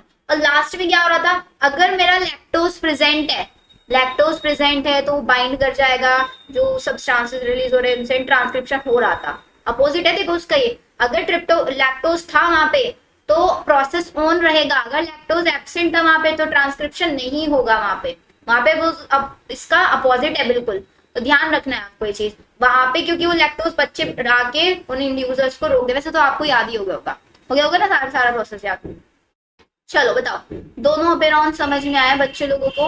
अभी बच्चे लोग आप लोगों के लिए क्वेश्चन है, नीट 2019 में आया हुआ क्वेश्चन है, बताओ कौन करेगा इसका आंसर, जल्दी से सॉल्व करो इस क्वेश्चन को। Match the following genes of the lac operon with their respective products I Z A Y. जल्दी जल्दी से बताओ क्या क्या काम होता है किसका आंसर। चलो एक काम करना, सारे के सारे बच्चे ना आंसर इसका कमेंट सेक्शन में बताना मेरे को, कमेंट सेक्शन में। ये है मेरा क्वेश्चन नंबर 1, क्वेश्चन नंबर 1 का लिखोगे, ये नहीं कि डायरेक्टली ऐसे एबीसीडी लिख रहे हो। 1 का ए है, बी है, सी है, डी है, ऐसे लिखोगे, ठीक है। अगर यहाँ तक समझ में आ गया है तो लिखोगे डन लैकोपेरॉन। क्या लिखोगे, फर्स्ट का आंसर लिखोगे, उसके साथ में लिखोगे डन लैकोपेरॉन। लैकोपेरॉन क्लियर एकदम डन बच्चों। चलो अब नेक्स्ट क्वेश्चन नंबर 2, ये भी लैकोपेरॉन से है, इसका आंसर लिखोगे, फिर लिखोगे डन लैकोपेरॉन। इसमें क्वेश्चन में समझ लो क्या, gene regulation governing lactose, gene regulation, gene को कंट्रोल करने वाला lactose, operon of E coli, जिसके अंदर lac I gene product is, lac I gene जो है वो किसका प्रोडक्ट है, क्या उसके प्रोडक्ट्स क्या है, क्या प्रोडक्ट वो अपने अंदर से निकालता है। आंसर आप लोगों को बताना है, बताओगे। चलो क्वेश्चन नंबर 2 का आंसर करोगे, क्वेश्चन नंबर 3 का आंसर बताओगे, क्वेश्चन नंबर 4 का। टॉपिक मैंने पढ़ा दिया तो आंसर आप लोगों को आने चाहिए। Which enzyme will be produced in a cell, एक सेल के अंदर कौन सा एंजाइम प्रोड्यूस होगा if there is a nonsense mutation in the lac Y gene. जो मेरा लेक वाई जो जीन है ना उसके अंदर म्यूटेशन हो गया, तो मतलब वाई क्या कराता था, beta galactosidase transacetylase, beta galactosidase परमीएज, sorry beta galactosidase परमीएज ये कराता था। तो अब परमीएज नहीं बनेगा, उसके बाद वाला नहीं बनेगा, उससे पहले वाला तो बनेगा। अब आप सोच लेना आंसर क्या होगा। In an inducible operon, inducible operon मतलब लैक्टोपेरॉन, और रिप्रेसिबल वाला tryptophan. The genes are usually not expressed unless a signal turn them on, usually express unless a signal turn them off, never express always expressor। सोच लेना इसका answer क्या होगा, ठीक है। This one is question number 5। तो आज आप लोगों के लिए होमवर्क क्या है बच्चों, 5 के 5 क्वेश्चन, सारे के सारे क्वेश्चन सॉल्व करोगे, जल्दी से आंसर बताओगे मेरे को। अभी जो बच्चे लाइव में देख रहे हैं क्वेश्चन 1 का आंसर बताओ, क्वेश्चन नंबर 2 का आंसर। वीडियो को स्टॉप कर लेना, यहीं पे स्टॉप करके तब सॉल्व करना, फिर आगे चलना, ठीक है। क्वेश्चन नंबर 5, चलो यहाँ तक सब कुछ डन। अब हम आते हैं हमारे मेगा प्रोजेक्ट पे। Mega project human genome project, and seriously बहुत इंटरेस्टिंग है ये प्रोजेक्ट होने वाला है, एंड मजा भी आएगा आप लोगों को उसको पढ़ने में। बताओ स्टार्ट करें, ह्यूमन जीनोम प्रोजेक्ट क्या होता है। अच्छा कौन बताएगा, किसने पढ़ाया ह्यूमन जीनोम प्रोजेक्ट, पढ़ा है अब तक ये, पढ़ा है बच्चों ह्यूमन जीनोम प्रोजेक्ट। चल नहीं पढ़ा तो मैं पढ़ा देती हूँ, लिखो ह्यूमन जीनोम प्रोजेक्ट, इसी को हम बोलते हैं मेगा प्रोजेक्ट। मेगा प्रोजेक्ट, ये प्रोजेक्ट स्टार्ट हुआ था 1990 में और फिनिश हुआ था 2003 में। कितने ईयर तक चला है प्रोसेस, 13 ईयर तक, 13 साल तक देखो चला है प्रोजेक्ट हमारा। चलो तो ह्यूमन जीनोम प्रोजेक्ट हमारा एक मेगा प्रोजेक्ट था बच्चों, जो कि स्टार्ट हुआ था 1990 में और चला था 2003 तक, 13 ईयर का प्रोजेक्ट था। ह्यूमन का जीनोम, जीनोम का मतलब होता है haploid set of chromosome. What is genome, haploid set of chromosome. एक सेकेंड बच्चों, हाँ जी, तो मैं क्या बता रही थी, जीनोम। तो जीनोम क्या है बच्चों, haploid set of chromosome, stop chromosome. जैसे कि टोटल क्रोमोसोम होता है 46, उसका हाफ हो गया 23। तो हैप्लॉइड सेट ऑफ क्रोमोसोम अभी आपको बताया था कितना होता है आपका, मतलब एक ह्यूमन जीनोम में कितने बेस पेयर्स होते हैं, 3 into 10 to the power 9 base pairs. Base pairs क्यों, बिकॉज डबल स्ट्रैंडेड है। अगर सिंगल स्ट्रैंडेड होता तो न्यूक्लियोटाइड्स हम लिख देते, कितने न्यूक्लियोटाइड्स होता है, तो ह्यूमन जीनोम में होता है 3 into 10 to the power 9। अब कुछ साइंटिस्ट लोग ऐसे थे, है ना, जिन्होंने 1990 में सोचा कि चलो एक काम, मतलब बहुत खाली बैठे हुए इंसान थे, सोचा उन्होंने कि काम करता है ह्यूमन का पूरा डीएनए को स्टडी करता है। तो उनके माइंड में प्लान आ गया कि कर लेते हैं, तो उन्होंने सोचा कि काम करता है कि हैप्लॉइड सेट ऑफ क्रोमोसोम को उठाता है, इसके ऊपर एक प्रोजेक्ट स्टार्ट करता है। तो 1990 में उन्होंने पढ़ना स्टार्ट कर दिया।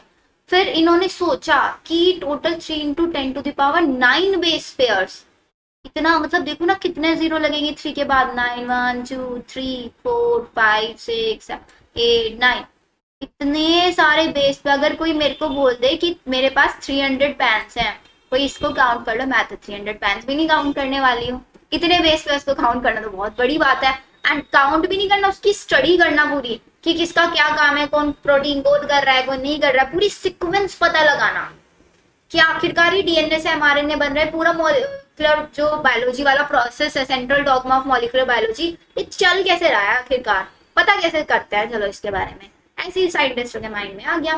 फिर उन्होंने क्या किया, अपने साथ कुछ कोऑर्डिनेशन में ले आए, यूएस डिपार्टमेंट को ले आए अपने साथ, US department of energy and national institute of health, इन सबको इकट्ठा कर लिया और बोला कि हम स्टार्ट कर रहे हैं। फिर उन्होंने पता लगाया कि इस प्रोजेक्ट पे खर्च कितना आने वाला है।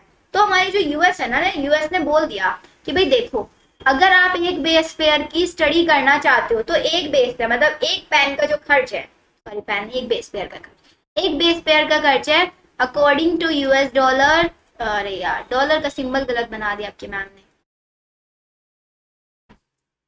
चलो यूएस का ये होता है ना बच्चों, बताओ सही बनाया ना। चलो तो एक बेस पेयर का जो एक्सपेंस आएगा वो होगा $3। अब कोई मेरे को बोले कि एक और मुझे करना है इतना 3 × 10⁻⁹ बेस पेयर्स को स्टडी करना है, तो बेटा टोटल जो अगर हमें पता लगा ना फिर इससे कि टोटल हमारे पास होने चाहिए $9 बिलियन।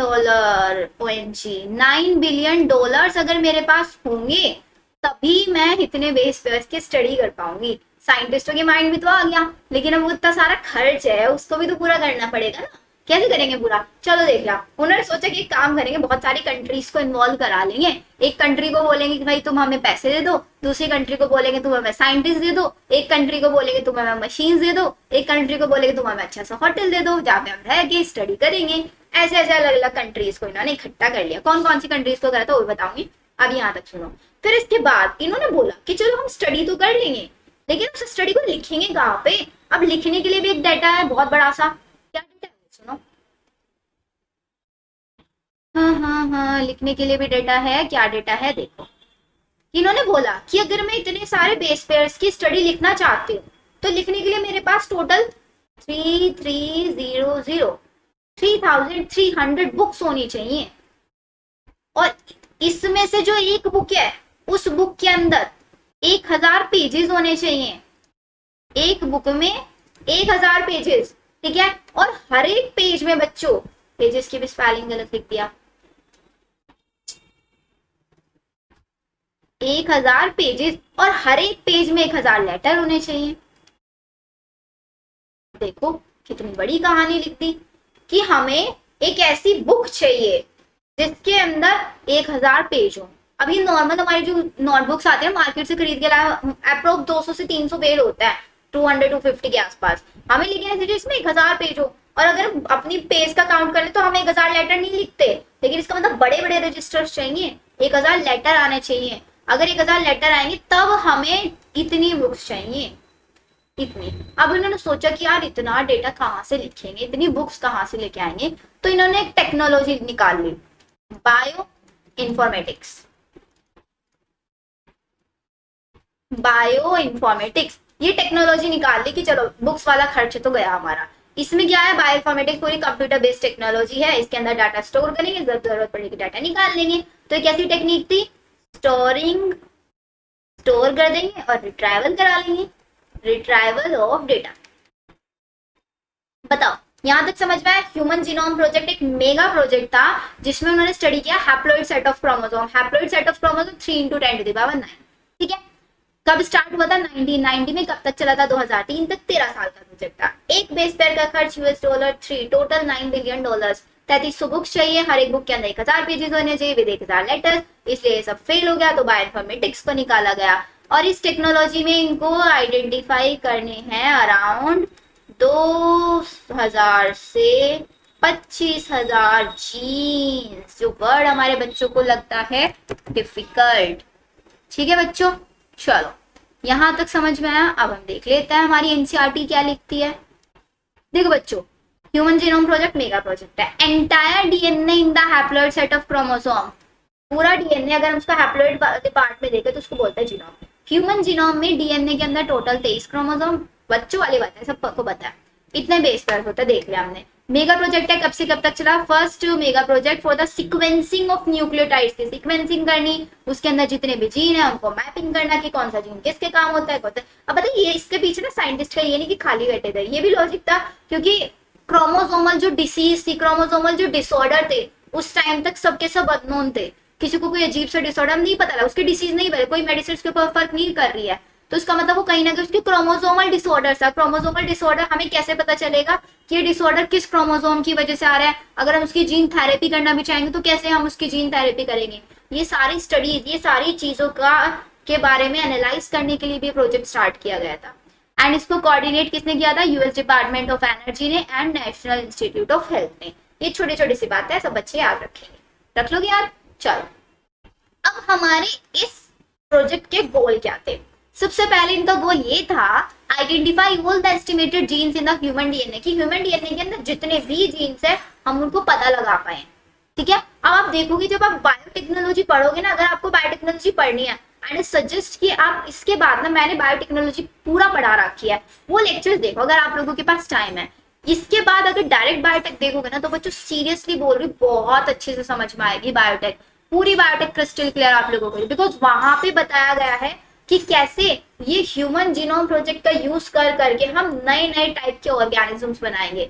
कि हमें पता है कि एक शिप है, उस शिप की बॉडी के अंदर एक ऐसा जीन है जो कि क्या करता है, जो जीन आपका क्या कर सकता है, आपको आपकी एज बढ़ा सकता है, ऐसे समझ लो। मतलब आपकी एज बढ़ाना इन द सेंस कि जो ओल्ड एज वाले हैं ना, उनकी एज ना बढ़े, उनकी एज को वहीं पे रोकता है, ऐसा जीन है शिप के अंदर। तो हमने क्या करा, उसके डीएनए पे गए, हमने पूरा ह्यूमन जीनोम में निकाल लिया था कि कौन सा जीन कहाँ पे होता है, उसी क्रोमोसोम पे गए, वहां से उसी जीन को पिक किया और पिक करके ह्यूमन डीएनए के अंदर इंसर्ट करा दिया, ऐसे हमने जीन्स बनाए। तो ये पूरी जो टेक्निक है ना, बायोटेक में समझाई गई। बायोटेक्नोलॉजी नाम इसीलिए है कि ह्यूमंस के ऊपर टेक्नोलॉजी यूज करें, एंड ह्यूमंस के ऊपर टेक्नोलॉजी कब यूज करेंगे, जब हमें ह्यूमंस की पूरी इंफॉर्मेशन होगी। हमें ह्यूमंस का सेल भी पता है, माइटोकॉन्ड्रिया पता है, क्लोरोप्लास्ट पता है, पूरा डाइजेस्टिव सिस्टम, सब कुछ पता है, सिर्फ डीएनए को छोड़ के नहीं पता था हमें कि आखिरकार ये डीएनए में होता क्या, न्यूक्लियस के अंदर जो स्ट्रक्चर है उसको भी हमने पता कर लिया। अब डीएनए के ऊपर कोई भी एप्लीकेशन लगा सकता है, कोई भी टेक्निक लगा सकता है, इसलिए प्रोजेक्ट स्टार्ट किया गया था।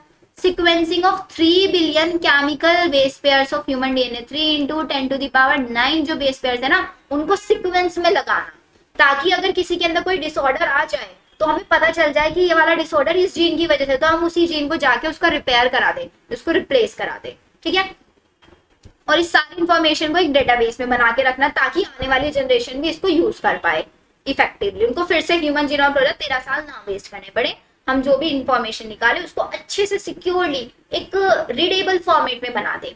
Improve tool for data analysis, किसी भी डेटा को एनालाइज करने के लिए टूल्स हम अच्छे अच्छे बना दे। Transfer related technologies to other sectors, हमारी जो टेक्नोलॉजीज रिलेटेड जो चीजें हैं उनको ट्रांसफर कर पाए दूसरे सेक्टर्स में भी।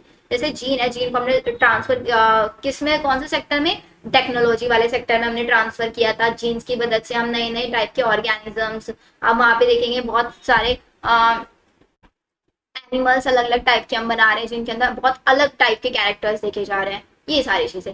Address the ethical, legal, social issues that may arise from the project, project के थ्रू जो अराइज हुए थे बहुत सारे इश्यूज, उन सबको एड्रेस करना, ये इसका गोल था हमारा। ठीक है, अब इसके बाद आती है बच्चों इसके अंदर मैथडोलॉजीज, कि कौन कौन से मेथड्स लगाए गए। 2 मेथड्स इसके अंदर लगाए गए। पहला मेथड था मेरा EST, सेकेंड मेथड था मेरा SA, शिवानी अग्रवाल नाम नहीं है ये, SA सीक्वेंस एनोटेशन।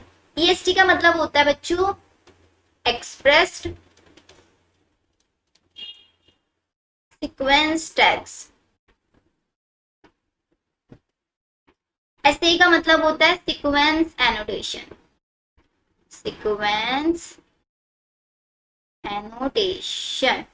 अब ये दोनों मेथोडोलॉजीज के अंदर क्या किया गया, पहले वाला जो है मेरा ये express sequence annotate sequence tags, इसका मतलब ये है बच्चों कि ह्यूमन जीनोम प्रोजेक्ट में 2 मेथड लगाए गए।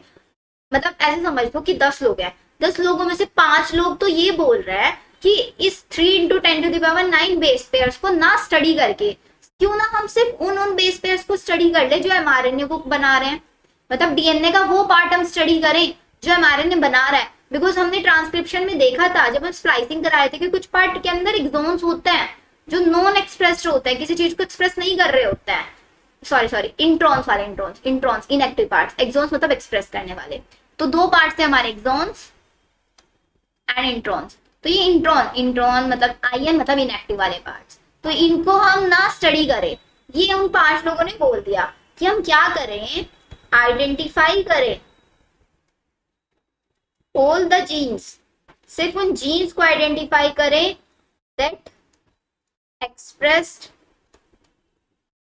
एज आरएनए, जो अपने आप को आरएनए के जैसे एक्सप्रेस कर पाता है। सीक्वेंस एनोटेशन, बाकी बचे हुए 5 लोगों ने ये बोला कि नहीं भाई हम ऐसे नहीं करेंगे, हम तो पूरा जीनोम पढ़ेंगे, वी विल स्टडी एंटायर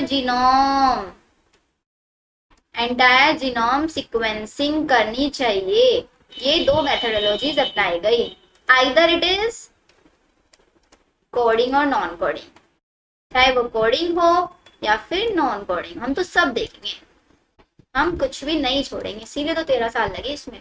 तो दो मेथोडोलॉजीज अपनाई गई। पहली मेथोडोलॉजी बता दी, एक्सप्रेस सीक्वेंस टेक्स्ट, मीन सिर्फ और सिर्फ फोकस करा गया on identify all the genes that express as RNA. Second sequence, annotation sequencing whole set of genome containing all coding में non-coding में single and later assigning different regions in the sequence with functions. फिर उन्हीं को अलग अलग functions के basis पे sequencing में बता दिया गया था। बताओ ये प्रोजेक्ट में क्या चल रहा है, समझ में आ रहा है बच्चों या नहीं? जल्दी से एक बार यस लिख के बताओ सबके सब। फिर प्रोसीजर समझाती हूँ कि कैसे किया गया है ये, आगे समझ में। चलो अब प्रोसीजर समझते हैं। तो देखो प्रोसीजर में सबसे पहले क्या किया गया, कोई भी एक ह्यूमन लिया है ना, उस ह्यूमन का सारा डीएनए निकाल लिया। ह्यूमन लिया हमने ये, ठीक है, उसका पूरा डीएनए निकाल लिया, ये हमने डीएनए ले लिया, इसको सीधा कर लिया, डीएनए को छोटे छोटे फ्रेगमेंट्स में तोड़ दिया। किसकी हेल्प से? By the help of restriction endonuclease. Restriction endonuclease. अब ये रेस्ट्रिक्शन एंडोन्यूक्लियस आधे बच्चों को पता होगा, आधे बच्चों को नहीं। रेस्ट्रिक्शन एंडोन्यूक्लियस वो एंडोन्यूक्लियस है, वो एंजाइम है जो डीएनए को छोटे छोटे फ्रेगमेंट्स में कट कर देता है पर्टिकुलर साइट से। ये पूरा बायोटेक में मैंने बहुत डिटेल में समझाया हुआ है, छोटे छोटे पार्ट्स में इसको कट कर दे। ये देखो हमने इसको कट कर दिया, मेरे पास बहुत सारे ऐसे छोटे छोटे फ्रेगमेंट्स आ गए। तो क्या करा, आइसोलेट करा डीएनए फ्रॉम अ सेल, उसको रैंडमली फ्रेगमेंट्स में हमने कट कर दिया। अब उन फ्रेगमेंट्स को क्या कराया, उन फ्रेगमेंट्स को होस्ट के अंदर डाल दिया। एक होस्ट लिया मैंने बैक्टीरिया और एक होस्ट ले लिया मैंने ईस्ट। दो होस्ट लिए, होस्ट का मतलब बॉडीज ली, एक लाइव बैक्टीरिया ले, और उसके अंदर क्या करा, उस डीएनए के एक फ्रेगमेंट को इंसर्ट करा दिया, इसके एक फ्रेगमेंट। फिर जब बैक्टीरिया अपने आप का मल्टीप्लीकेशन करेगा तो मेरा जो पर्टिकुलर डीएनए का फ्रेगमेंट है वो भी तो मल्टीप्लाई करेगा, नहीं करेगा? सेम ईस्ट जब मल्टीप्लाई करेगा तो पर्टिकुलर फ्रेगमेंट भी मेरा मल्टीप्लाई करेगा। तो ऐसे मेरे पास देखो इन फ्रेगमेंट्स के, इस वाले ब्लू को कितने सारे ब्लू आ रहे, लाइट ब्लू, तो ध्यान से देखो यहाँ पे लाइट ब्लू कलर से कितने सारे आ गए। कैसे आए? जब हमने इसका होस्ट के अंदर, होस्ट क्लोनिंग हुई हमारा। क्लोनिंग पूरा प्रोसेस बायोटेक में बहुत डिटेल में हम समझते हैं। ये सारे के सारे हमने क्लोनिंग करा दिया। फिर क्लोनिंग जब हमारा हो गया, बहुत सारे मेरे पास सीक्वेंस आ गए, उन सीक्वेंसेस को अरेंज किया गया ऑटोमेटेड डीएनए सीक्वेंसर, जो कि फ्रेडरिक सेंगर मेथड जिसको हम बोलते हैं, इनके मेथड का यूज करके उन सब सीक्वेंस को एक मशीन के ऊपर मैंने लगा दिया। और उसके अंदर क्या किया, इन सारे सीक्वेंस को बेस्ड ऑन ओवरलैपिंग रीजन्स इनको अरेंज करा दिया, ताकि इनका हम देख पाए कि जो डीएनए के सीक्वेंस है, इन डीएनए सीक्वेंस के अंदर आखिरकार अरेंजमेंट कैसा है, ए सी जी आखिरकार ये सीक्वेंस है कैसा, ये सारा का सारा देखा गया। देन फिर alignment of sequence using computer programs की हेल्प से इन सीक्वेंसेस को, जिसके पास ACGA था उसको एक लाइन में, ACGA को एक लाइन में, AATT को एक लाइन में, इस टाइप से हमने इन सबको अरेंज करा दिया। ठीक है, फिर अरेंज कराने के बाद हमने यहाँ पे कुछ वेक्टर्स यूज किए। वेक्टर्स कौन कौन से? दो वेक्टर्स यूज किए। वेक्टर होता है मॉलिक्यूलर व्हीकल, जिस व्हीकल की मदद से हमने अपने जीन को किसी बॉडी के अंदर ट्रांसफर कराया था। हमेशा वेक्टर की जरूरत है, जैसे हमें ट्रांसपोर्ट करना, हमें खुद को अपने एक जगह से दूसरी जगह जाना है, ट्रांसपोर्ट होना है, तो हमें एक वेक्टर ही चाहिएगा, बाइक चाहिएगी, स्कूटी चाहिएगी, कार चाहिए, कुछ भी चाहिएगी। सेम हमें जीन के लिए भी चाहिए होता है वेक्टर। उसका एक वेक्टर यूज किया, बैक्टीरिया के लिए यूज किया बैक्टीरियल आर्टिफिशियल क्रोमोसोम, और ईस्ट के लिए यूज किया ईस्ट आर्टिफिशियल क्रोमोसोम। याद क्या रखना है, BAC YAC क्या फुल फॉर्म आ जाती है बहुत बार यहाँ से। कौन सा होस्ट यूज किया, कौन सा वेक्टर यूज किया गया। होस्ट अगर हम यूज कर रहे हैं बैक्टीरिया तो वेक्टर यूज करेंगे BAC, होस्ट अगर यूज कर रहे हैं ईस्ट तो वेक्टर यूज करेंगे YAC। बस इतना याद रखो, कुछ नहीं याद रखना है, सब सॉर्टेड है। यहाँ तक आगे समझ में हमारा प्रोसीजर हुआ। फिर इसके बाद देखते हैं आगे क्या लिखते हैं, वही जो मैंने आपको बताया। Sengar has also develop method for sequencing of amino acid. Proteins के अंदर अमाइनो एसिड्स की क्या सीक्वेंस है उनको भी इन्होंने पता लगाया था। डीएनए को कन्वर्ट किया गया रैंडम फ्रेगमेंट्स में। फिर technical limitations in sequencing very long piece of DNA, क्योंकि पूरे डीएनए को एक साथ हम सीक्वेंस नहीं कर सकते, इसलिए छोटे छोटे फ्रेगमेंट्स में कट कराया गया। पूरे HGP को हमने कहाँ पे रख दिया, बायोइन्फॉर्मेटिक्स में रख दिया, बिकॉज 3300 बुक्स हमारे पास नहीं थी। बायोइन्फॉर्मेटिक्स क्या है, एप्लीकेशन ऑफ कंप्यूटर साइंस की application information technology to the field of biology and medicine के लिए जो यूज की जाती है। बताओ यहाँ तक क्लियर है सब बच्चों को? डन। देखो अब उसके बाद जब हमारा ये प्रोजेक्ट चल रहा था, क्या क्या हमारे पास रिजल्ट्स आए। देखो अभी ना देखा कि ऑफ द 24 क्रोमोसोम, 24 क्रोमोसोम्स में से 22 क्रोमोसोम्स तो है ऑटोसोम, बेटा 23 होगा, हाँ जी 23 क्रोमोसोम होंगे, नहीं 22 क्रोमोसोम ऑटोसोम, एक एक्स और एक, अच्छा इन्होंने एक्स वाई एक साथ दे दिया, हाँ तो 24 लिख लो, 24, 22 ऑटोसोम्स है और एक्स एंड वाई दो sex chromosome. The last sequenced one is chromosome 1, कि 24 क्रोमोसोम्स में से जो सबसे लास्ट क्रोमोसोम था वो था मेरा क्रोमोसोम नंबर 1, ठीक है। इसकी सीक्वेंसिंग सबसे एंड में फिनिश हुई थी 2016 में, क्योंकि ऐसा क्रोमोसोम है जिसके ऊपर बहुत सारे सीक्वेंसेस प्रेजेंट थे, सबसे लॉन्ग क्रोमोसोम से बड़ा क्रोमोसोम्स को बोला जाता है, ठीक है। Genetic and physical maps on the genome were generated using information और पॉलीमॉर्फिज्म और restriction endonuclease recognisation site and some repetitive DNA sequence. देखो genetic and physical map on the genome were generated, मतलब हमारा जो जीनोम था genetic material, उसके ऊपर genetic maps लगाए, उसके फिजिकल मतलब दिखने में कैसे है क्रोमोसोम, उनके अंदर सीक्वेंस कैसी है, वो सारी की सारी जनरेट किया गया, पता लगाया गया यूजिंग इंफॉर्मेशन, कैसे पॉलीमॉर्फिज्म और restriction endonuclease recognisation site and some repeated. ये आपको आगे समझ में आया पॉलीमॉर्फिज्म क्या होता है। पॉलीमॉर्फिज्म का मतलब होता है जब एक ही सीक्वेंस बार बार अपने आप को रिपीट कर रही होती है, एक ही सीक्वेंस बार बार रिपीट कर रही है, जैसे ए सी ए जी यही सीक्वेंस बार बार रिपीट हो रही है, इसको बोलेंगे polymorphism. DNA sequencing also have been done in bacteria, yeast, Caenorhabditis elegans, एक free living non pathogenic nematode था, ड्रोसोफिला प्लांट्स, राइस, अरेबिडोप्सिस, इन सब के अंदर भी डीएनए सीक्वेंसिंग को किया गया। यहाँ तक ये सब एनसीईआरटी की लाइन है बच्चों, तो याद रखनी है इनको प्लीज, ठीक है। अब आते हैं हमारे बहुत इंपॉर्टेंट पार्ट जो आपकी बोर्ड एग्जाम्स के लिए बहुत इंपॉर्टेंट है, selling features of human genome के कौन कौन से फीचर्स हैं। पहला फीचर, ह्यूमन जीनोम में जब देखा गया कि टोटल इतने मिलियंस हमारे न्यूक्लियोटाइड बेसिस प्रेजेंट होते हैं, टोटल नंबर ऑफ जीन्स देखे गए अराउंड 30,000 थे। पहला पॉइंट कितने न्यूक्लियोटाइड बेस, सेकंड कितने जीन्स प्रेजेंट थे, ठीक है। एवरेज जीन कंसिस्ट ऑफ 3, मतलब अगर हम देखें कि एक जीन के पास 3000 बेसिस, एक जीन 3000 बेसिस से बना, जीन क्या है डीएनए के एक particular sequence, but size very, इसका साइज बहुत ज्यादा वेरी करता था। लार्जेस्ट नॉन ह्यूमन जीन, सबसे बड़ा ह्यूमन जीन देखा गया डिस्ट्रोपिन ऑन एक्स क्रोमोसोम के डिस्ट्रोपिन पे पाया गया, जिसके पास 2.4 मिलियन बेसिस प्रेजेंट है। सिर्फ अकेला एक जीन था जिसके पास इतने बेस पेयर्स प्रेजेंट थे, ठीक है। अब ये पता लगाया गया कि ह्यूमन जीनोम में जितने भी हम सारे पीपल है, हमारे सपोज 100 लोग हैं, तो 100 के 100 लोगों में 99.9% न्यूक्लियोटाइड बेस सेम है, मतलब 99.9% डीएनए सेम है। अगर आप और मेरे अंदर जो डिफरेंस आ रहा है, आप अलग दिख रहे हो मैं अलग दिख रही हूँ, हमारी मॉर्फोलॉजी बिल्कुल अलग है, दिखने में बिल्कुल अलग है, तो वो सारी की सारी डिफरेंस किसकी वजह से, सिर्फ 0.1 की वजह से है।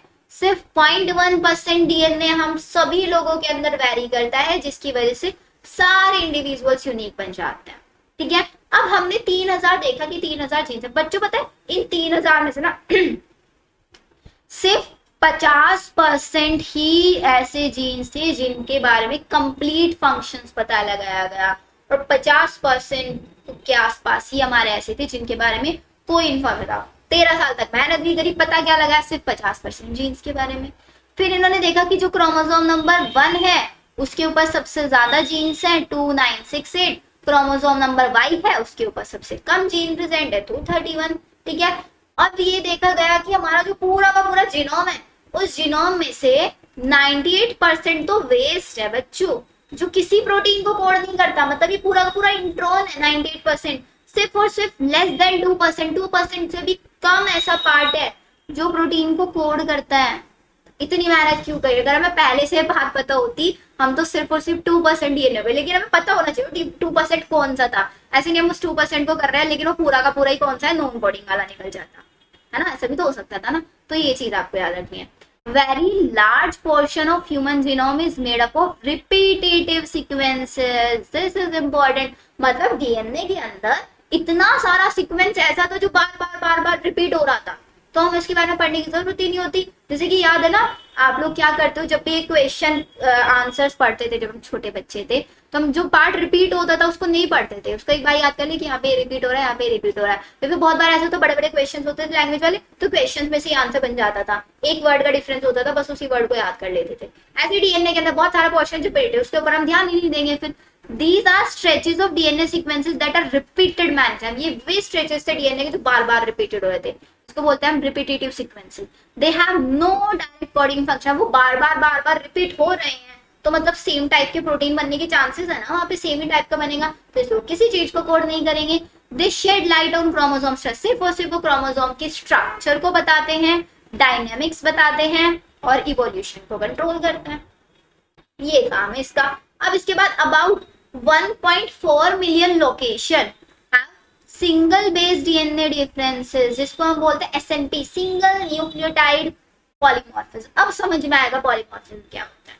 देखो ध्यान से समझना, समझाती हूँ आपको पॉलीमॉर्फिज्म क्या होता है। सपोज करो मेरे पास ये आरएनए की सीक्वेंस है,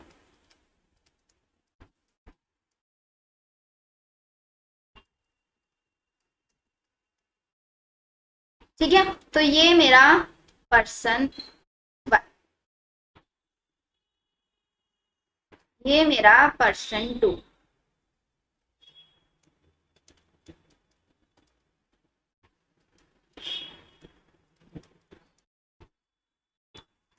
डिफरेंस देखना मैं क्या बना रही हूँ यहाँ पे, आप लोग बताना आखिरकार चल क्या रहा है यहाँ पे।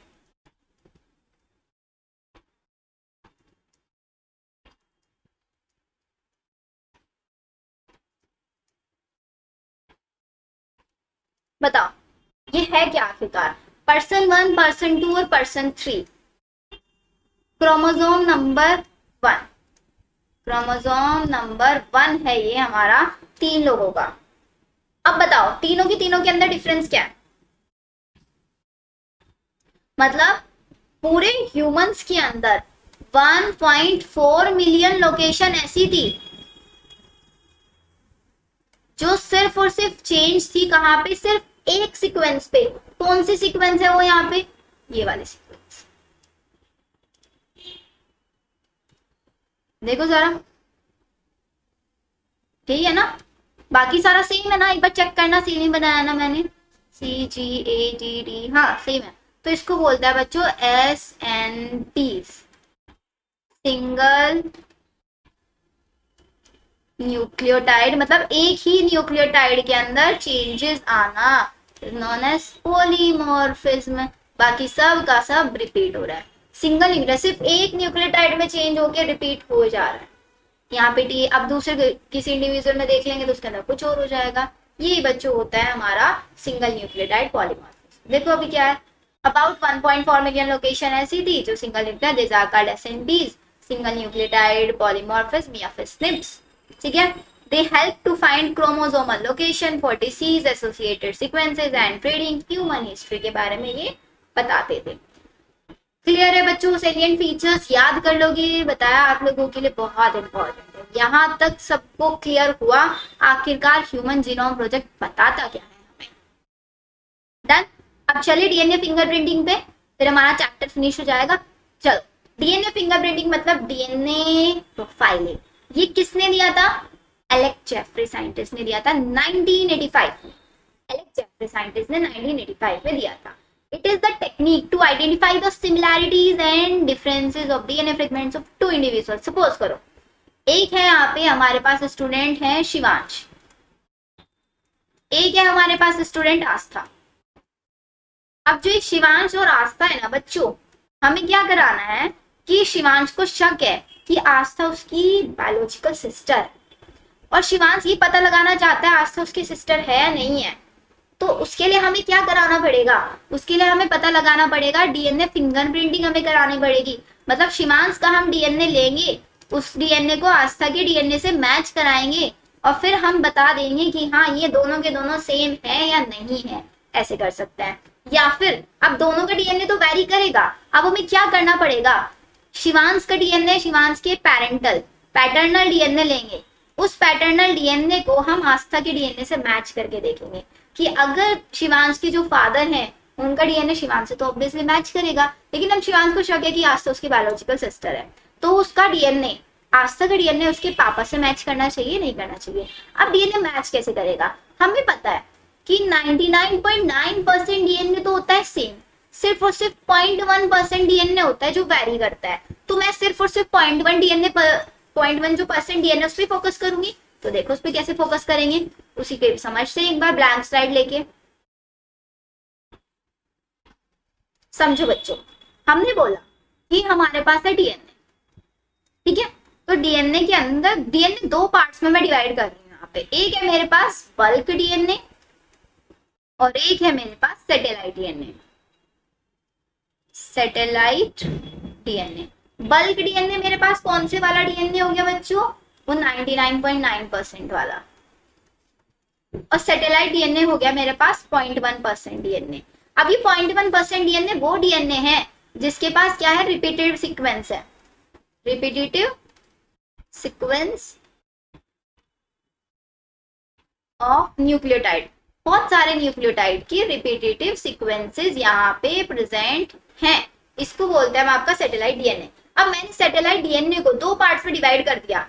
किसके बेसिस पे डिवाइड किया, on the basis of first ratio of adenine, thymine, guanine, cytosine के रेशियो के बेसिस पे मैंने इनको डिवाइड करा दिया। लेंथ ऑफ डीएनए, किसमें कितने डीएनए की लेंथ कितनी है उसके बेसिस पे। थर्ड मैंने बेसिस लिया कि कितने नंबर ऑफ रिपीटेटिव सीक्वेंस है, नंबर ऑफ रिपीटेटिव सीक्वेंसेस के बेसिस पे दो पार्ट्स में डिवाइड करा दिया। करा तो डिवाइड, एक मैंने ले लिया वीएनटीआर और एक मैंने ले लिया एसटीआर। वीएनटीआर को बोलेंगे हम मिनी सैटेलाइट, छोटे वाली सैटेलाइट, और एसटीआर को हम बोलेंगे माइक्रो सैटेलाइट। माइक्रो सैटेलाइट, बताओ समझ में आया यहाँ तक। अब सोच रहे होंगे मैम ये वीएनटीआर और ये क्या है। देखो बच्चों क्या है वीएनटीआर, वीएनटीआर की फुल फॉर्म क्या है, variable number of tandem repeats. Tandem repeats के कितने नंबर वेरी कर रहे हैं। माइक्रो सैटेलाइट एसटीआर की full form short tandem repeats, ये फुल फॉर्म हो गई। अब वीएनटीआर के अंदर क्या होता है, 0.1 से लेके 20 किलो बेस पेयर्स बार बार रिपीट करता है, 20 kbps। एसटीआर में क्या होता है, 1 से 6 बेस पेयर्स आपके बार बार रिपीट होता है। अब देखते हैं इसको, ये हमारा सिंपल सा फॉर्मूला है कि अगर मुझे किसी का भी डीएनए पता लगाना है कि किससे मैच कर रहा है किससे मैच नहीं कर रहा है, तो मैं सिर्फ उसके सैटेलाइट डीएनए पे फोकस करूंगी। सैटेलाइट में भी मैं उसके वीएनटीआर पे फोकस करूंगी क्योंकि इसमें बहुत कम सीक्वेंसेस है जो बार बार रिपीट हो रही है। चलो अब देखते हैं हमारा डीएनए आखिरकार कहता क्या है। What are DNA says, first one, DNA carry some non coding repetitive sequences. अब आपने देखा था अभी ह्यूमन जीनोम प्रोजेक्ट में हमें बताया गया कि रिपीटेटिव सीक्वेंसेस किसी के लिए कोड नहीं करती, ठीक है। और number of repetitive sequences vary करती है पर्सन टू पर्सन। जैसे कि हमारा नंबर पर्सन 1 ए, पर्सन 1 ले लो चलो हमारी अनामिका, ठीक है। पर्सन 2 ले लिया शिवांश, पर्सन 3 ले लिया हमने आस्था। अब जो हमारी अनामिका है, अनामिका के अंदर GATA जो सीक्वेंस है GATA, ये 8 बार रिपीट हो रही है एक ही क्रोमोसोम में। तीनों का क्रोमोसोम नंबर 1 है, तीनों का क्रोमोसोम नंबर 1, तीनों के क्रोमोसोम 1 में अनामिका के अंदर 8 बार सीक्वेंस रिपीट हो रही है। और सेकंड पर्सन हमारा शिवांश, शिवांश के अंदर यही सीक्वेंस 9 बार रिपीट हो रही है। आस्था के अंदर ये सीक्वेंस 10 बार रिपीट हो रही है। अब शिवांश है हमारा, अभी वो केस याद रखना बच्चों, शिवांश का हमें मैच कराना है आस्था, पता लगा रहा है शिवांश और आस्था बायोलॉजिकल सिस्टर है नहीं शिवांश की। तो शिवांश के अंदर आपका 9 टाइम्स रिपीट हो रहा है।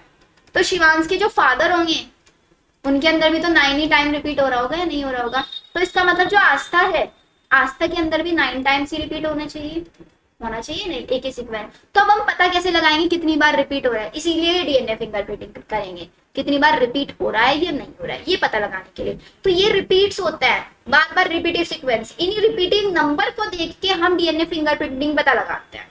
क्लियर हुआ। चलो अब रिपीटेटिव सीक्वेंसेस को मैंने क्या किया, पूरे डीएनए को दो पार्ट्स में डिवाइड किया, एक बल्क डीएनए और एक सैटेलाइट डीएनए, छोटे वाला डीएनए। अब बल्क डीएनए और सैटेलाइट डीएनए को मैंने कैसे पता लगाया, पहले मैंने सारा का सारा डीएनए ले लिया, उसको मैंने डेंसिटी ग्रेडियंट सेंट्रीफ्यूगेशन कराया, गोल गोल ऐसे घुमा दिया। अब डीएनए का जो भारी वाला पार्ट है वो तो नीचे की साइड सेटल हो जाएगा, और भारी पार्ट नीचे की साइड में तो उसके अंदर बहुत सारे सीक्वेंसेस है, और डीएनए का जो छोटे वाला सीक्वेंस है वो ऊपर की साइड सेट हो जाएगा, उसको हम बोलेंगे सैटेलाइट डीएनए। तो मेजर पीक किसकी आएगी हमेशा? मेजर पीक आएगी मेरे बल्क डीएनए की, बल्क डीएनए की। और माइनर पीक किसकी आएगी हमेशा? माइनर पीक आएगी मेरे सैटेलाइट डीएनए की। ये देखो यहाँ पे सैटेलाइट की आ रही है, और मेजर पीक आ रही है बल्क वाले डीएनए की। तो repetitive DNA can be separated from bulk as different density gradient. अगर आपसे कोई पूछे हमने बल्क और सैटेलाइट को कैसे अलग किया, आपका आंसर होगा डेंसिटी ग्रेडियंट सेंट्रीफ्यूगेशन की हेल्प से किया। बल्क डीएनए ने मेजर पीक दिखा दी, जो छोटी छोटी पीक्स है उनको हमने बोला सैटेलाइट डीएनए। बताओ यहाँ तक क्लियर हुआ सब कुछ या नहीं? बोर तो नहीं हो रहे ना बच्चों? ज्यादा लेंथी हो रखा है थोड़ा सा लेक्चर, बट फिर भी पढ़ लो, लास्ट लेक्चर है, ठीक है। चलो अब नेक्स्ट देखो, सैटेलाइट डीएनए को ही मैंने आगे दो पार्ट्स में डिवाइड किया, माइक्रो सैटेलाइट और मिनी सैटेलाइट। किस बेसिस पे? एडेनिन थाइमिन के रेशियो, साइटोसिन का रेशियो, या फिर लेंथ ऑफ सेगमेंट्स, या फिर नंबर ऑफ रिपीटेटिव यूनिट्स। इसके अंदर जो मेरा ये मिनी सैटेलाइट था उसको मैंने बोल दिया variable number of tandem repeats. VNT belong to mini satellite, a DNA sequence which is randomly repeated in many copy number, बहुत सारी कॉपी नंबर में randomly बार बार रिपीट हो रहा है, उसको बोलता है आपका, ठीक है। VNTR जो होता है हर एक पर्सन में स्पेसिफिक होता है। अगर मेरे अंदर 8 बार रिपीट हो रहा है तो आपके अंदर 6 होगा, किसी दूसरे के अंदर अलग होगा, किसी दूसरे के अंदर अलग होगा। इसीलिए हम डीएनए फिंगरप्रिंटिंग में कौन से सीक्वेंस पे वर्क करता है? VNTR पे वर्क करता है। साइज जो होता है VNTR का 0.1 से 20 KB किलो बेस आपका वेरी करता है, ये ध्यान रखना है आपको। ये वो पॉइंट्स है बच्चों, नोट डाउन कर रहे हो नहीं कर रहे हो उनको अपनी कॉपीज में। इवन मैं आप लोगों के स्लाइड्स भी शेयर कर दूंगी, अपने नोट्स प्रॉपर्ली बना लेना प्लीज बच्चों, ठीक है। Any difference in the nucleotide sequence inheritable mutation observed in a population is called DNA polymorphism. Polymorphism बार बार जो रिपीट हो रहा था सीक्वेंस, अब उस रिपीटेड सीक्वेंस में अगर कहीं पे कोई चेंज आ जाए उस न्यूक्लियोटाइड के सीक्वेंस में, एक पॉपुलेशन में अगर वो चेंज देखा जा रहा है कि एक में भी मतलब पर्सन ए में ए बेच है और सेकंड पर्सन में वो जी है, थर्ड पर्सन में वो डी है, तो एक एक चेंज हो रहा है। जैसे एसएनपी बताया था, पर्सन 1 में वहां पे ए था, पर्सन 2 में कुछ और है, इसी को बोलते हैं। अब वो चेंज किसकी वजह से? इनहेरिटेबल म्यूटेशन, एक ही न्यूक्लियोटाइड पे म्यूटेट हो रहा है। इनहेरिटेबल म्यूटेशन का मतलब ऐसा म्यूटेशन जो एक जनरेशन से दूसरी जनरेशन में भी जाएगा। ये हमारा पर्सन 1 है तो इसका जो ऑफस्प्रिंग बनेगा उसके पास भी यही सीक्वेंस जाएगी, ऐसा ये वाला म्यूटेशन, इसको बोलते हैं डीएनए पॉलीमॉर्फिज्म। म्यूटेशन नहीं है, सब नाम दे दिया इसका म्यूटेशन, ठीक है। पॉलीमॉर्फिज्म इज सबसे ज्यादा पॉलीमॉर्फिज्म किसके अंदर पाया जाता है? Non coding DNA sequences, because mutation in these sequences may not affect an individual's reproductive ability. इनके अंदर अगर म्यूटेशन होगा तो नेक्स्ट जनरेशन में नहीं जा पाएगा, बिकॉज ये नॉन कोडिंग है, प्रोटीन नहीं बनाते हैं, ठीक है। These mutation accumulate generation to generation, accumulate होते रहते हैं और पॉलीमॉर्फिज्म दिखाते रहते हैं। इनकी वजह से कोई चीज अफेक्ट नहीं होती, बिकॉज ये प्रोटीन नहीं बनाते, ये चीज आपको याद रखनी है। लेकिन एक जनरेशन दूसरी जनरेशन में ट्रांसफर हो रहे हैं, लेकिन किसी चीज को अफेक्ट नहीं कर रहा है, वो चीज यहाँ पे। बताओ यहाँ तक सारी चीजें समझ में आई आप लोगों को है नहीं? अब हम देखते हैं कि हम लोग डीएनए फिंगरप्रिंटिंग करेंगे कैसे। देखो डीएनए फिंगर प्रिंटिंग, अब ध्यान से समझना बच्चों। देखो अब हम कराएंगे क्या, देखो पहला स्टेप लिखो क्या होगा। डीएनए फिंगरप्रिंटिंग हम प्रोसीजर करा रहे हैं अपना, तो फर्स्ट स्टेप होगा सबसे पहले एक्सट्रैक्शन ऑफ डीएनए। हमें क्या कराना है? केस याद है ना बच्चों? केस कौन सा था हमारा? वही शिवांश और आस्था वाला, एक्सट्रैक्शन ऑफ डीएनए। ये चीज हमारा शक है शिवांश को कि आस्था उसकी बायोलॉजिकल सिस्टर है, तो हमने शिवांश का डीएनए ले लिया। चलो शिवांश का डीएनए लेने की जरूरत भी नहीं, वैसे उसके फादर का भी ले सकते हैं या फिर आस्था का ले लिया, चलो दोनों का ही ले लिया, ठीक है। आस्था का डीएनए ले लिया, बिकॉज क्या है ये दोनों के दोनों सिबलिंग्स है, सिबलिंग्स के अंदर वैरी करता है, इसलिए हम यहाँ पे शिवांश का ना लेके उनके फादर का ले लेते हैं। हमने ले लिया उनके फादर का डीएनए, एक्सट्रैक्ट कर लिया। अब डीएनए एक्सट्रैक्ट हम कहाँ से कर सकते हैं? ब्लड सैंपल्स भी ले सकते हैं, यूरिन सैंपल्स भी ले सकते हैं, हेयर फॉलिकल्स का भी ले सकते हैं, कहीं से भी हम ले सकते हैं डीएनए सैंपल। तो हमने डीएनए यहाँ से ले लिया और आस्था का ले लिया। उसके बाद सेकेंड प्रोसीजर, सेकेंड प्रोसीजर हमारा एक कंडीशनल प्रोसीजर होता है एम्प्लीफिकेशन। एम्प्लीफिकेशन, एम्प्लीफिकेशन के लिए हम यूज करते हैं पीसीआर का, polymerase chain reaction, polymerase chain reaction. अब ये टेक्निक सुनो क्या होता है, ये टेक्निक यहाँ पे नहीं लगेगी, हमारे शिवांशु रास्तर के केस में टेक्निक वहां पे लगेगी। आप लोगों ने सीआईडी शो आता है टीवी पे, देखते हैं ना सारे बच्चे, फॉरेंसिक वाले शोज, अगर आप लोग, मेरे को तो बहुत पसंद है, तो मैं देखती थी। उसमें क्या होता है ना, जैसे कि सपोज कोई क्रिमिनल स्पॉट है, क्रिमिनल स्पॉट पे कोई मुझे ब्लड के सैंपल्स मिले, है ना, वहां पे किसी का मर्डर हो गया और मर्डर हुआ, वहां पे मुझे 2 सैंपल्स मिले ब्लड के। एक सैंपल तो मुझे एक तो पता है कि जिसका मर्डर हुआ उसका है, वहां पे ब्लड ग्रुप वगैरह चेक करा के मैंने पता करा लिया। अब एक और मुझे ब्लड मिला वहां पे जिसका ब्लड ग्रुप अलग था। अब मुझे शक है कि वो जो दूसरा ब्लड है वो किसका है, जिसने क्राइम किया है, ठीक है, वो हमारा कल्प्रिट है, तो मुझे चेक कराना है। लेकिन वो जो वहां पे जो मुझे ब्लड मिला वो ब्लड बहुत कम अमाउंट में, वो ड्रॉप में था बिल्कुल, तो उसके अंदर जो डीएनए मिलेगा वो भी मुझे बहुत बैड अमाउंट में मिलेगा। तो मुझे क्या कराना है, उस डीएनए को एम्पलीफाई कराना है। तो उस केस में मैं पीसीआर का यूज करूंगी जब मेरे पास एक प्रॉपर सैंपल ना हो डीएनए फिंगरप्रिंटिंग कराने के लिए। अब यहाँ पे तो हमारे पास फादर भी आस्था भी है, उनकी बॉडी के अंदर से हम प्रॉपर अमाउंट में ब्लड ले सकते हैं जितना मुझे डीएनए फिंगरप्रिंटिंग के लिए डीएनए चाहिए। लेकिन अगर ऐसे वाला केस हो तो हम वहां पे एम्प्लीफिकेशन करा के उस डीएनए के सीक्वेंस को पॉलीमराइजेशन करा देते हैं डीएनए का बहुत सारा, ठीक है, तो वो उस केस में यूज होगा।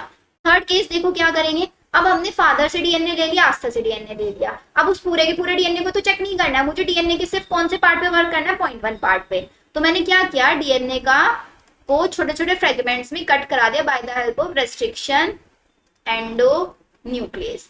रेस्ट्रिक्शन एंडो न्यूक्लियस की हेल्प से ये डीएनए था मेरा, इस डीएनए को छोटे छोटे फ्रेगमेंट्स में कट करा दिया। अब ये फ्रेगमेंट्स ना मेरे पास ऐसे थे, अब मुझे नहीं पता कौन से फ्रेगमेंट के अंदर कितने नाइट्रोजनस बेसिस है, ये कितने बेस पेयर्स है इसके अंदर एग्जैक्टली अगर आप बोले तो कितने बेस पेयर है, इसके पास 10 हो सकता है, इसके पास 9 8 10 कितने भी हो सकता है बेस पेयर। मेरा तो जो रेस्ट्रिक्शन एंडोन्यूक्लियस है, मॉलिक्यूलर सीजर इसको बोलते हैं, इसने आके डीएनए को बहुत बहुत जगह से कट कर दिया। अब कट करने के बाद अब मुझे पता लगाने की कौन इन सारे के सारे फ्रेगमेंट्स को एक मशीन के ऊपर लेके जाना है मुझे। अब मुझे क्या कराना है, इनको सेपरेशन ऑफ डीएनए फ्रेगमेंट्स, इन सारी की सारी डीएनए फ्रेगमेंट्स का मुझे सेपरेशन कराना है। तो यहाँ पे मैं टेक्निक जो यूज करूंगी उसको हम बायोटेक में बहुत अच्छे से पढ़ते हैं, जिसका नाम होता है इलेक्ट्रोफोरेसिस या फिर जेल इलेक्ट्रोफोरेसिस, आप लिख लो इसको जेल इलेक्ट्रो, हमेशा स्पेलिंग मिस्टेक, चलो दोबारा लिखता है, जेल इलेक्ट्रोफोरेसिस, ठीक है। जेल इलेक्ट्रोफोरेसिस होता क्या है, ये ना देखो एक मशीन होती है ऐसे, इसके ऊपर ना ऐसे वेल बने होता है, वेल समझते हो, कुएं छोटे छोटे बॉक्सेस बने होते हैं, ऊपर की साइड होता है मेरा एनोड, नीचे की साइड होता है मेरा कैथोड। डीएनए के ऊपर चार्ज कैसा होता है, नेगेटिव चार्ज, ऐसे वेल बने हुए हैं देखो। मैंने क्या किया, अपना डीएनए लिया और डीएनए को डाल दिया चिल्ड इथेनॉल में, चिल्ड इथेनॉल में, चिल्ड इथेनॉल में डाला, इसको उठाया यहाँ से और इनके अंदर डाल दिया वेल्स में से। एक वेल में तो मैंने डाल दिया आस्था का डीएनए, एक वेल में डाल दिया चलो शिवांश का, एक वेल में डाल दिया मैंने फादर वाला डीएनए। इन सब डीएनए को ऐसे अलग अलग अलग अलग डाल दिया। कौन सी साइड से डाला, एनोड की साइड से डाला, एनोड की साइड से, डीएनए के ऊपर भी नेगेटिव चार्ज, एनोड भी मेरा नेगेटिव पॉजिटिव। अब ये डीएनए फ्रेगमेंट्स मूव किधर साइड करेंगे, नेगेटिव है, कैथोड की साइड मूव करेंगे, करेंगे नहीं करेंगे, तो मेरे डीएनए फ्रेगमेंट्स कुछ यहाँ पे आ जाएंगे, कुछ यहाँ पे, कुछ यहाँ पे, कुछ यहाँ पे, कुछ यहाँ पे, कुछ यहाँ पे, ऐसे ऐसे डीएनए फ्रेगमेंट्स मूव करेंगे। कैसे मूव करेंगे, मैं इसके अंदर इलेक्ट्रिक फील्ड पास कराऊंगी, इलेक्ट्रिक फील्ड, इसको इलेक्ट्रिसिटी हम देंगे, इलेक्ट्रिक फील्ड प्रोवाइड कराएंगे, तभी तो इसका नाम जेल इलेक्ट्रोफोरेसिस, इलेक्ट्रिक फील्ड की प्रेजेंस में ये मूव करेंगे। कैसे मूव कर रहे हैं, ये नेगेटिव है, नेगेटिव नेगेटिव के बीच में रिपल्शन होगा तो मूव करेंगे कैथोड की साइड। अब कौन सा फ्रेगमेंट मुझे कहाँ पे मिलेगा वो कैसे पता चलेगा, कैसे पता चल रहा है, वो ऐसे पता चलेगा क्योंकि डीएनए मूव कर रहा है। अब जो मेरे डीएनए की बड़ी बड़ी फ्रेगमेंट्स होंगी, एक डीएनए के पास है मेरा 20 बेस पेयर, एक डीएनए के पास है मेरा 10 बेस पेयर, तो कौन सा फ्रेगमेंट जल्दी मूव करेगा, लाइट वाला ना, तो लाइट वाला तो मुझे कहाँ पे मिलेगा, कैथोड के पास, वो जल्दी से पहुंच जाएगा। लेकिन जो 20 वाला है वो तो देर में पहुंचेगा, नहीं पहुंचेगा, यहाँ पे पहुंचेगा ना, यहाँ पे देखो उसको दोबारा से वैसे समझाती हूँ। यहाँ पे ये मेरी जेल इलेक्ट्रोफोरेसिस की मशीन, यहाँ पे ऐसे वेल लगे हुए हैं, ए बी सी डी। और मैंने यहाँ पे ना ऐसे लेबलिंग की हुई है, स्केलिंग है यहाँ पे कि अगर मेरा डीएनए फ्रेगमेंट को यहाँ पे रुकता है तो उसके पास 10 बेस पेयर है, 20, 30, 40, 100, 200 और 280। ऐसे मैंने यहाँ पे लेबलिंग कर दी। जेल इलेक्ट्रोफोरेसिस समझा रही हूँ बच्चों, डीएनए फिंगरप्रिंटिंग का ही पार्ट होता है ये, लेकिन यहाँ पे डिटेल में समझाते नहीं है मोस्टली इसको टीचर्स, बिकॉज ये हम बायोटेक में पढ़ लेते हैं अच्छे से। तो मैंने यहाँ से डीएनए डाल दिया, ऊपर की साइड है मेरा एनोड और नीचे की साइड मेरा लगा के रखते हैं कैथोड, और यहाँ पे ऐसे ये कैथोड में ऐसे इलेक्ट्रिसिटी हम यहाँ से पास करेंगे। ठीक है, अब मैंने यहाँ से डाल दिया एक डीएनए, यहाँ से डाल दिया, यहाँ से डाल दिया। अब क्या हुआ, मेरा डीएनए एक यहाँ पे आके रुक गया, एक यहाँ पे आके रुक गया, ये यहाँ पे आ गया, ये यहाँ पे आ गया, ये यहाँ पे आ गया, ये यहाँ पे ऐसे रुक गया मेरा। तो अब मैं क्या, मुझको पता चल गया कि ये हमारा डी है आस्था, डी है शिवांश, ए है उसके फादर और बी मान लो मदर। ठीक है, अब मुझे पता चला कि आस्था का जो एक सीक्वेंस है, आस्था का जो डीएनए है वो 20 बेस पेयर पे रुका है और एक 100 बेस पेयर पे रुका है। ठीक है, अब अगर सपोज करो उसकी मदर का भी कोई बेस पेयर यहाँ पे रुक रहा है और फादर का भी यहाँ पे रुक रहा है, तो मतलब आस्था की बॉडी के अंदर आस्था का जो एक फ्रेगमेंट बना डीएनए का वो 20 पे रुका, फादर का भी ट्रस पे रुका यहाँ पे। फिर इन्हीं फ्रेगमेंट्स को क्या करते हैं, यहाँ से हम आइसोलेट करा ले, लेकिन ये फ्रेगमेंट विजिबल नहीं होते बच्चों, ऐसे ये फ्रेगमेंट्स ऐसे विजिबल नहीं होते। ये फ्रेगमेंट्स कैसे विजिबल होता है, इसके ऊपर एक जेल यूज करते हैं हम, एगरोस जेल। एगरोस जेल हम डालते हैं ताकि मूव करे, एगरोस जेल के ऊपर मूव करते हैं फ्रेगमेंट। फिर उसके ऊपर ये पूरा का पूरा टेक्निक है, अभी सिर्फ बेसिक बेसिक बता रही हूँ। फिर उसके ऊपर हम इथीडियम ब्रोमाइड डालते हैं। इथीडियम ब्रोमाइड की वजह से क्या होता है, ये जो फ्रेगमेंट्स है मुझे विजिबल होते हैं, ऑरेंज कलर के फ्रेगमेंट मुझे दिखाई देते हैं। फिर इसके ऊपर डालेंगे हम इथीडियम ब्रोमाइड, इथीडियम ब्रोमाइड। इस टाइप से फ्रेगमेंट मुझे विजिबल होता है, मतलब फ्रेगमेंट्स को मैं सेपरेट कराने का तरीका है, बिकॉज मैंने ऐसे बहुत सारी फ्रेगमेंट्स बना ली, ऐसे कर लिया नहीं कर लिया फ्रेगमेंट, क्योंकि रेस्ट्रिक्शन एंडोन्यूक्लियस ने तो रैंडमली कट किया, मुझे कैसे पता चलेगा कौन सा फ्रेगमेंट कितने का है। तो मैं यहाँ से ऐसे इस टेक्निक को करा के सेम बेस पेयर वाले फ्रेगमेंट्स उठा लूंगी। चलो मैंने सारे के सारे 10-10 बेस पेयर वाले उठा लिए, फादर के भी मदर के भी, नहीं फादर शिवांश और आस्था।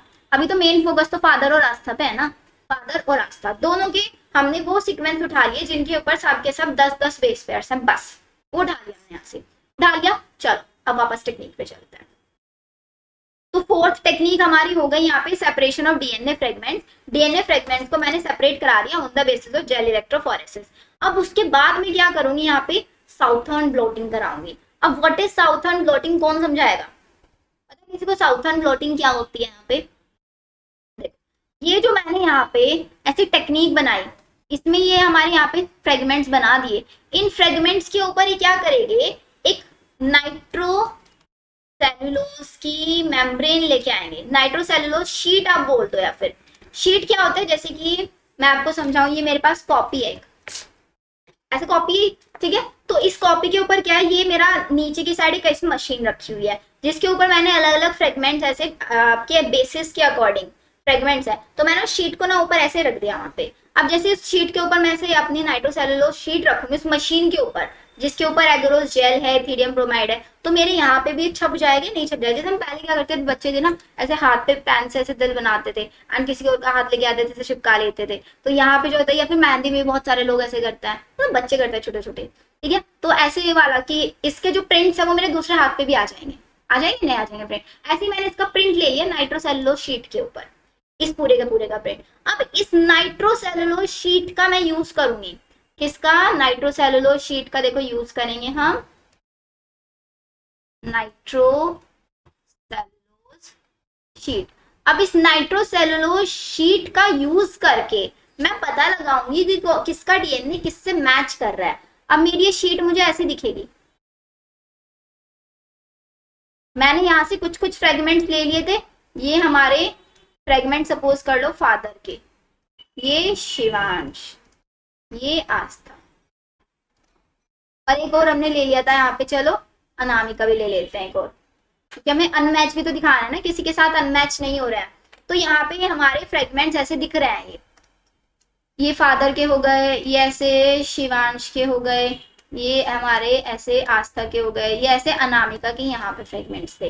अब आपको दिख रहा है कि फ्रेगमेंट किसके मैच हो रहे हैं, फादर, शिवांश, आस्था, अभी तो आपको दिख रहा है ये, लेकिन जब आप इसको लैब में करोगे ना टेक्निक को, आई होप आप लोगों की लैब में कराई जाएगी वाली टेक्निक, जब लैब में करोगे आपको नहीं दिखेगा ये टेक्निक। आपने क्या किया, जेल इलेक्ट्रोफोरेसिस, देखो पहले वाला रिकैप करा रही, जेल इलेक्ट्रोफोरेसिस में ऐसे डीएनए डाल दिए ऊपर से, तो जैसे आप डीएनए डालोगे, वो अगर उस जेल है, उस जेल पे आप क्या मूव करने लग जाएंगे, जो लाइट फ्रेगमेंट होंगे फास्ट मूव करेंगे, जो आपकी हैवी फ्रेगमेंट्स होंगे देर में मूव करेंगे, लाइट वाली सारी कैथोड की साइड चली जाएंगी, एनोड की साइड हैवी वाली रह जाएंगी। फिर उसके ऊपर नाइट्रोसेलुलोज शीट रखी, शीट के ऊपर वो सारे के सारे प्रिंट्स आ गए, फिर उस प्रिंट के ऊपर आपने क्या किया, इस प्रिंट से अब आपको पता लगाना है कि कौन सा फ्रेगमेंट कहाँ पे, मुझे नहीं दिख रहा है अभी ये कुछ भी, ये जहाँ पे लाइन लाइन नहीं दिखेंगी बिल्कुल भी, ये सिर्फ अभी बताने के लिए मैं आपको यहाँ पे बना रखी है मैंने।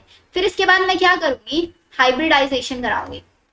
अब हाइब्रिडाइजेशन का मतलब क्या होता है, केमिस्ट्री में आप लोगों ने पढ़ा होगा हाइब्रिडाइजेशन क्या होता है, एक ही स्ट्रक्चर की जो बहुत सारी स्ट्रक्चर्स हम बना देते हैं, एक ही स्ट्रक्चर की सिमिलर स्ट्रक्चर्स बनाना, ऐसे होते हैं ना कुछ डेफिनेशन हाइब्रिडाइजेशन की। तो यहाँ पे मैंने क्या किया, सपोज करो मैंने जो वह फादर हमारे, इन फादर की एक सीक्वेंस पता लगा ली कि फादर के अंदर क्रोमोसोम नंबर 1 में, क्रोमोसोम नंबर 1 में एक सीक्वेंस है AG80, ये सीक्वेंस है। अब इस AG80 सीक्वेंस का मैंने कॉम्प्लीमेंट्री सीक्वेंस बना लिया। इसका कॉम्प्लीमेंट्री सीक्वेंस क्या होगा बच्चों, A का सीक्वेंस होगा T, G का C, A का T, T का A, TCTA, ये इसका कॉम्प्लीमेंट्री सीक्वेंस होगा। अब मैंने क्या किया, कुछ TCTA के प्रॉप्स बना लिए, इनको बोलेंगे प्रॉप्स, और इन प्रॉप्स को मैंने करा दिया रेडियो लेबल्ड, एंड इस रेडियो लेबल्ड प्रोब्स को मैंने डाल दिया नाइट्रोसेलुलोज शीट के साथ।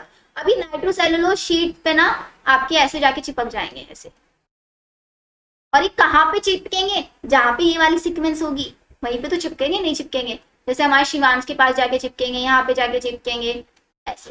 तो अब देखो यहाँ पे, अब इसके बाद भी हमें नहीं दिखने वाले हैं। अब इसके बाद हम क्या करेंगे, इसकी ऑटो रेडियोग्राफी करेंगे, ऑटो रेडियोग्राफी, ऑटो रेडियोग्राफी। अब ऑटो रेडियोग्राफी का मतलब क्या होता है, मैं इसके ऊपर ना एक्सरे डालूंगी।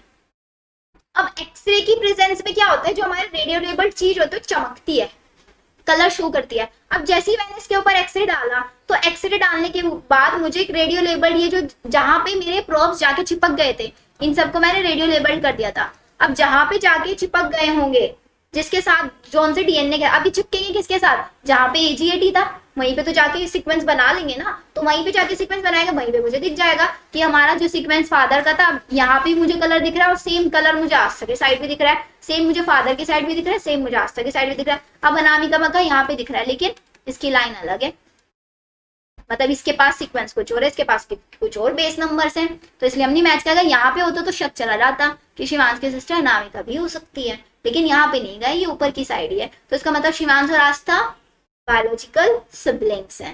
तो ये हमें पता चला यहाँ पे। अब एक और तरीका आप लोगों को समझाती हूँ, देखो कंफ्यूज नहीं होना, दोबारा से समझो। अब हम अपना वो CID वाला, क्रिमिनल वाला, स्पोर्ट वाला ले लेते हैं। अब मैंने क्या किया बच्चों, यहाँ पे एक मेरा क्रिमिनल है। अब क्रिमिनल में ना मुझे 2 लोगों पे शक है, A पे और B पे शक है, ठीक है, और एक मेरा है जिसका मर्डर हुआ। मर्डर किसका हुआ, मेरा C का, ये बेचारा मर चुका है। अब मैंने इसका क्या लिया, इसका ब्लड निकाला, और इसका ब्लड में से उसका DNA एक्सट्रैक्ट किया। अब DNA एक्सट्रैक्ट करके मैंने एक सीक्वेंस पता लगा ली कि इसका क्रोमोसोम नंबर 1 में AGAC सीक्वेंस है, जो बार बार रिपीट हो रही है, 3 टाइम्स, चलो मान लिया मैंने, रिपीट हो रही है AGAC।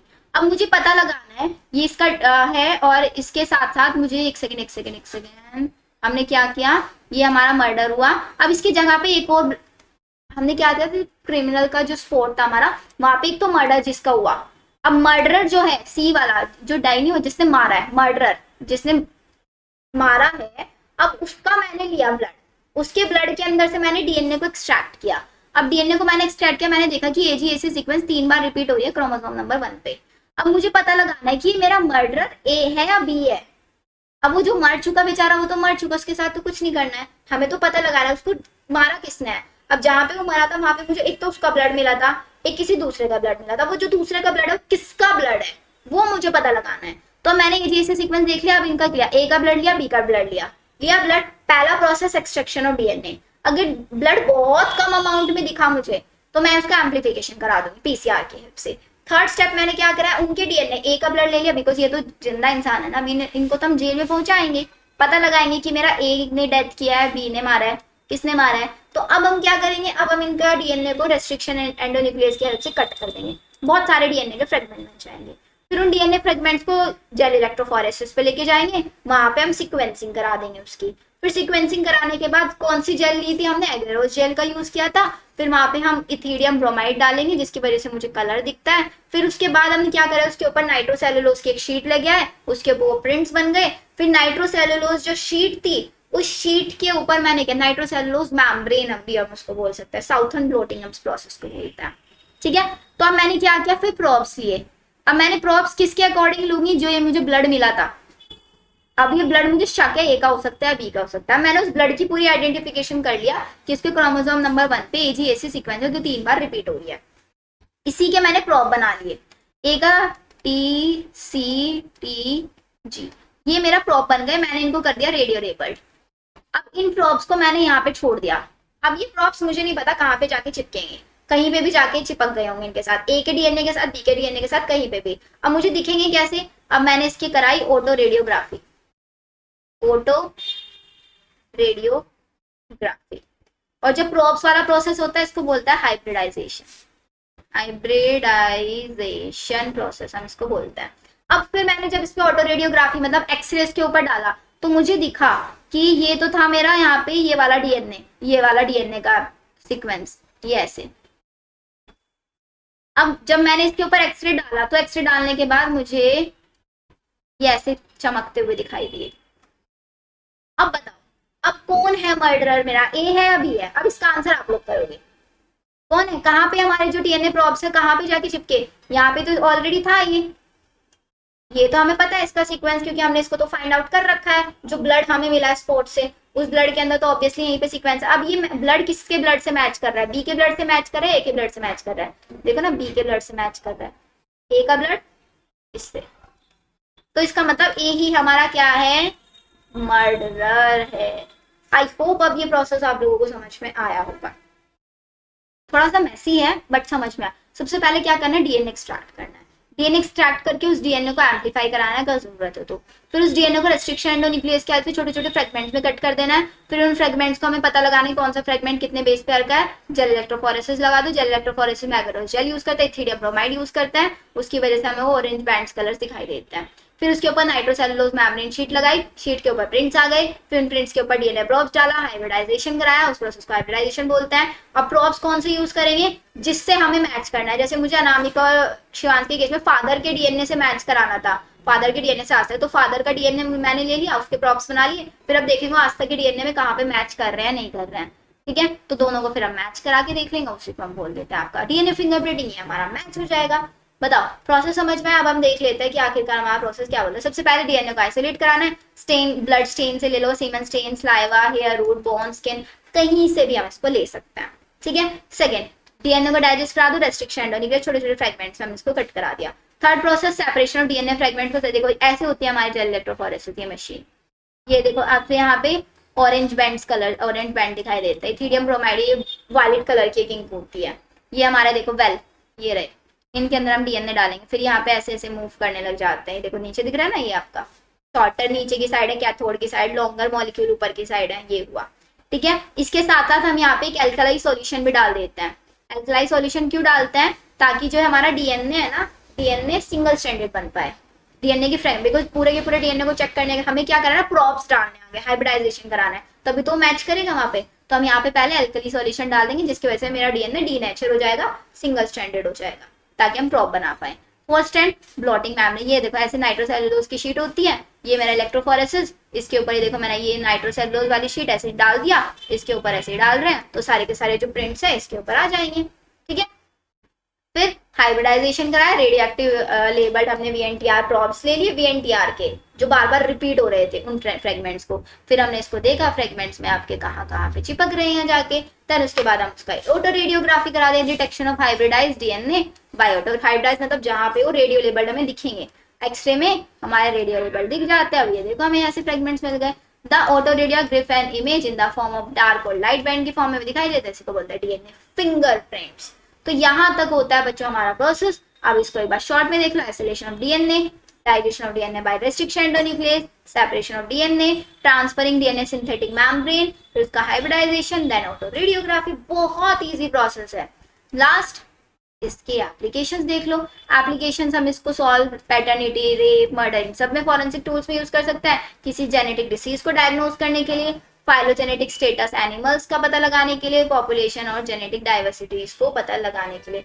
तो बच्चों यहाँ पे हमारा फिनिश होता है आज का chapter molecular basis of inheritance. I know ये चैप्टर थोड़ा सा वीडियो लेंथी हो गया है, बट ट्राई, आपकी मैम ने भी तो पढ़ाया ना कंटिन्यूअसली इतना टाइम, तो आप लोग भी पढ़ सकते हो। तो अब इसके बाद बच्चों आप लोगों के लिए है क्विज क्वेश्चंस। तो ये देखो क्वेश्चन नंबर कौन सा लास्ट 6 तक हो गया था ना हमारा, ये क्वेश्चन नंबर 7, क्वेश्चन नंबर 8, इन सब का आंसर मेरे को चाहिएगा आप लोगों से। ये सारे वो क्वेश्चन मैंने डाले हुए, क्वेश्चन नंबर 9, क्वेश्चन नंबर 10, यहीं पे वीडियो को स्टॉप करना है, क्वेश्चन सॉल्व करना, 9 का आंसर बताना, 10 का आंसर बताना, ठीक है। Question number 11, question number 12। तो हमारे सारे के सारे क्वेश्चंस प्रैक्टिस भी हो गए एंड हमारा चैप्टर भी लर्न हो गया। इसके बाद हम एक काम करेंगे, इसका एक वन शॉट रख लेंगे एंड कुछ और क्वेश्चंस हम इस लोग की प्रैक्टिस कर लेंगे, तो हमारे बच्चों की जेनेटिक्स हो जाएगी सॉर्टेड। फिर इसके बाद हम स्टार्ट करेंगे principle of inheritance and variation chapter, जो कि बच्चों को बहुत आई डोंट नो क्यों उसका इतना ज्यादा फोबिया होता है, जबकि बहुत ईजी चैप्टर है, वो मजे से पढ़ेंगे। ये चैप्टर अगर समझ में आया होगा ना तो नेक्स्ट चैप्टर भी बहुत अच्छे से समझ में आएगा, ठीक है बच्चों। तो मिलते हैं नेक्स्ट लेक्चर में। उससे पहले अगर आपको लेक्चर अच्छा लगे, कोई भी डाउट हो तो प्लीज कमेंट सेक्शन में करके बता देना। लेक्चर अच्छा लगे तो अपना अच्छा सा फीडबैक भी देना, वीडियो को लाइक जरूर कर देना, शेयर कर देना, सब्सक्राइब कर देना। थैंक यू, मिलते हैं नेक्स्ट लेक्चर में, बाय बाय।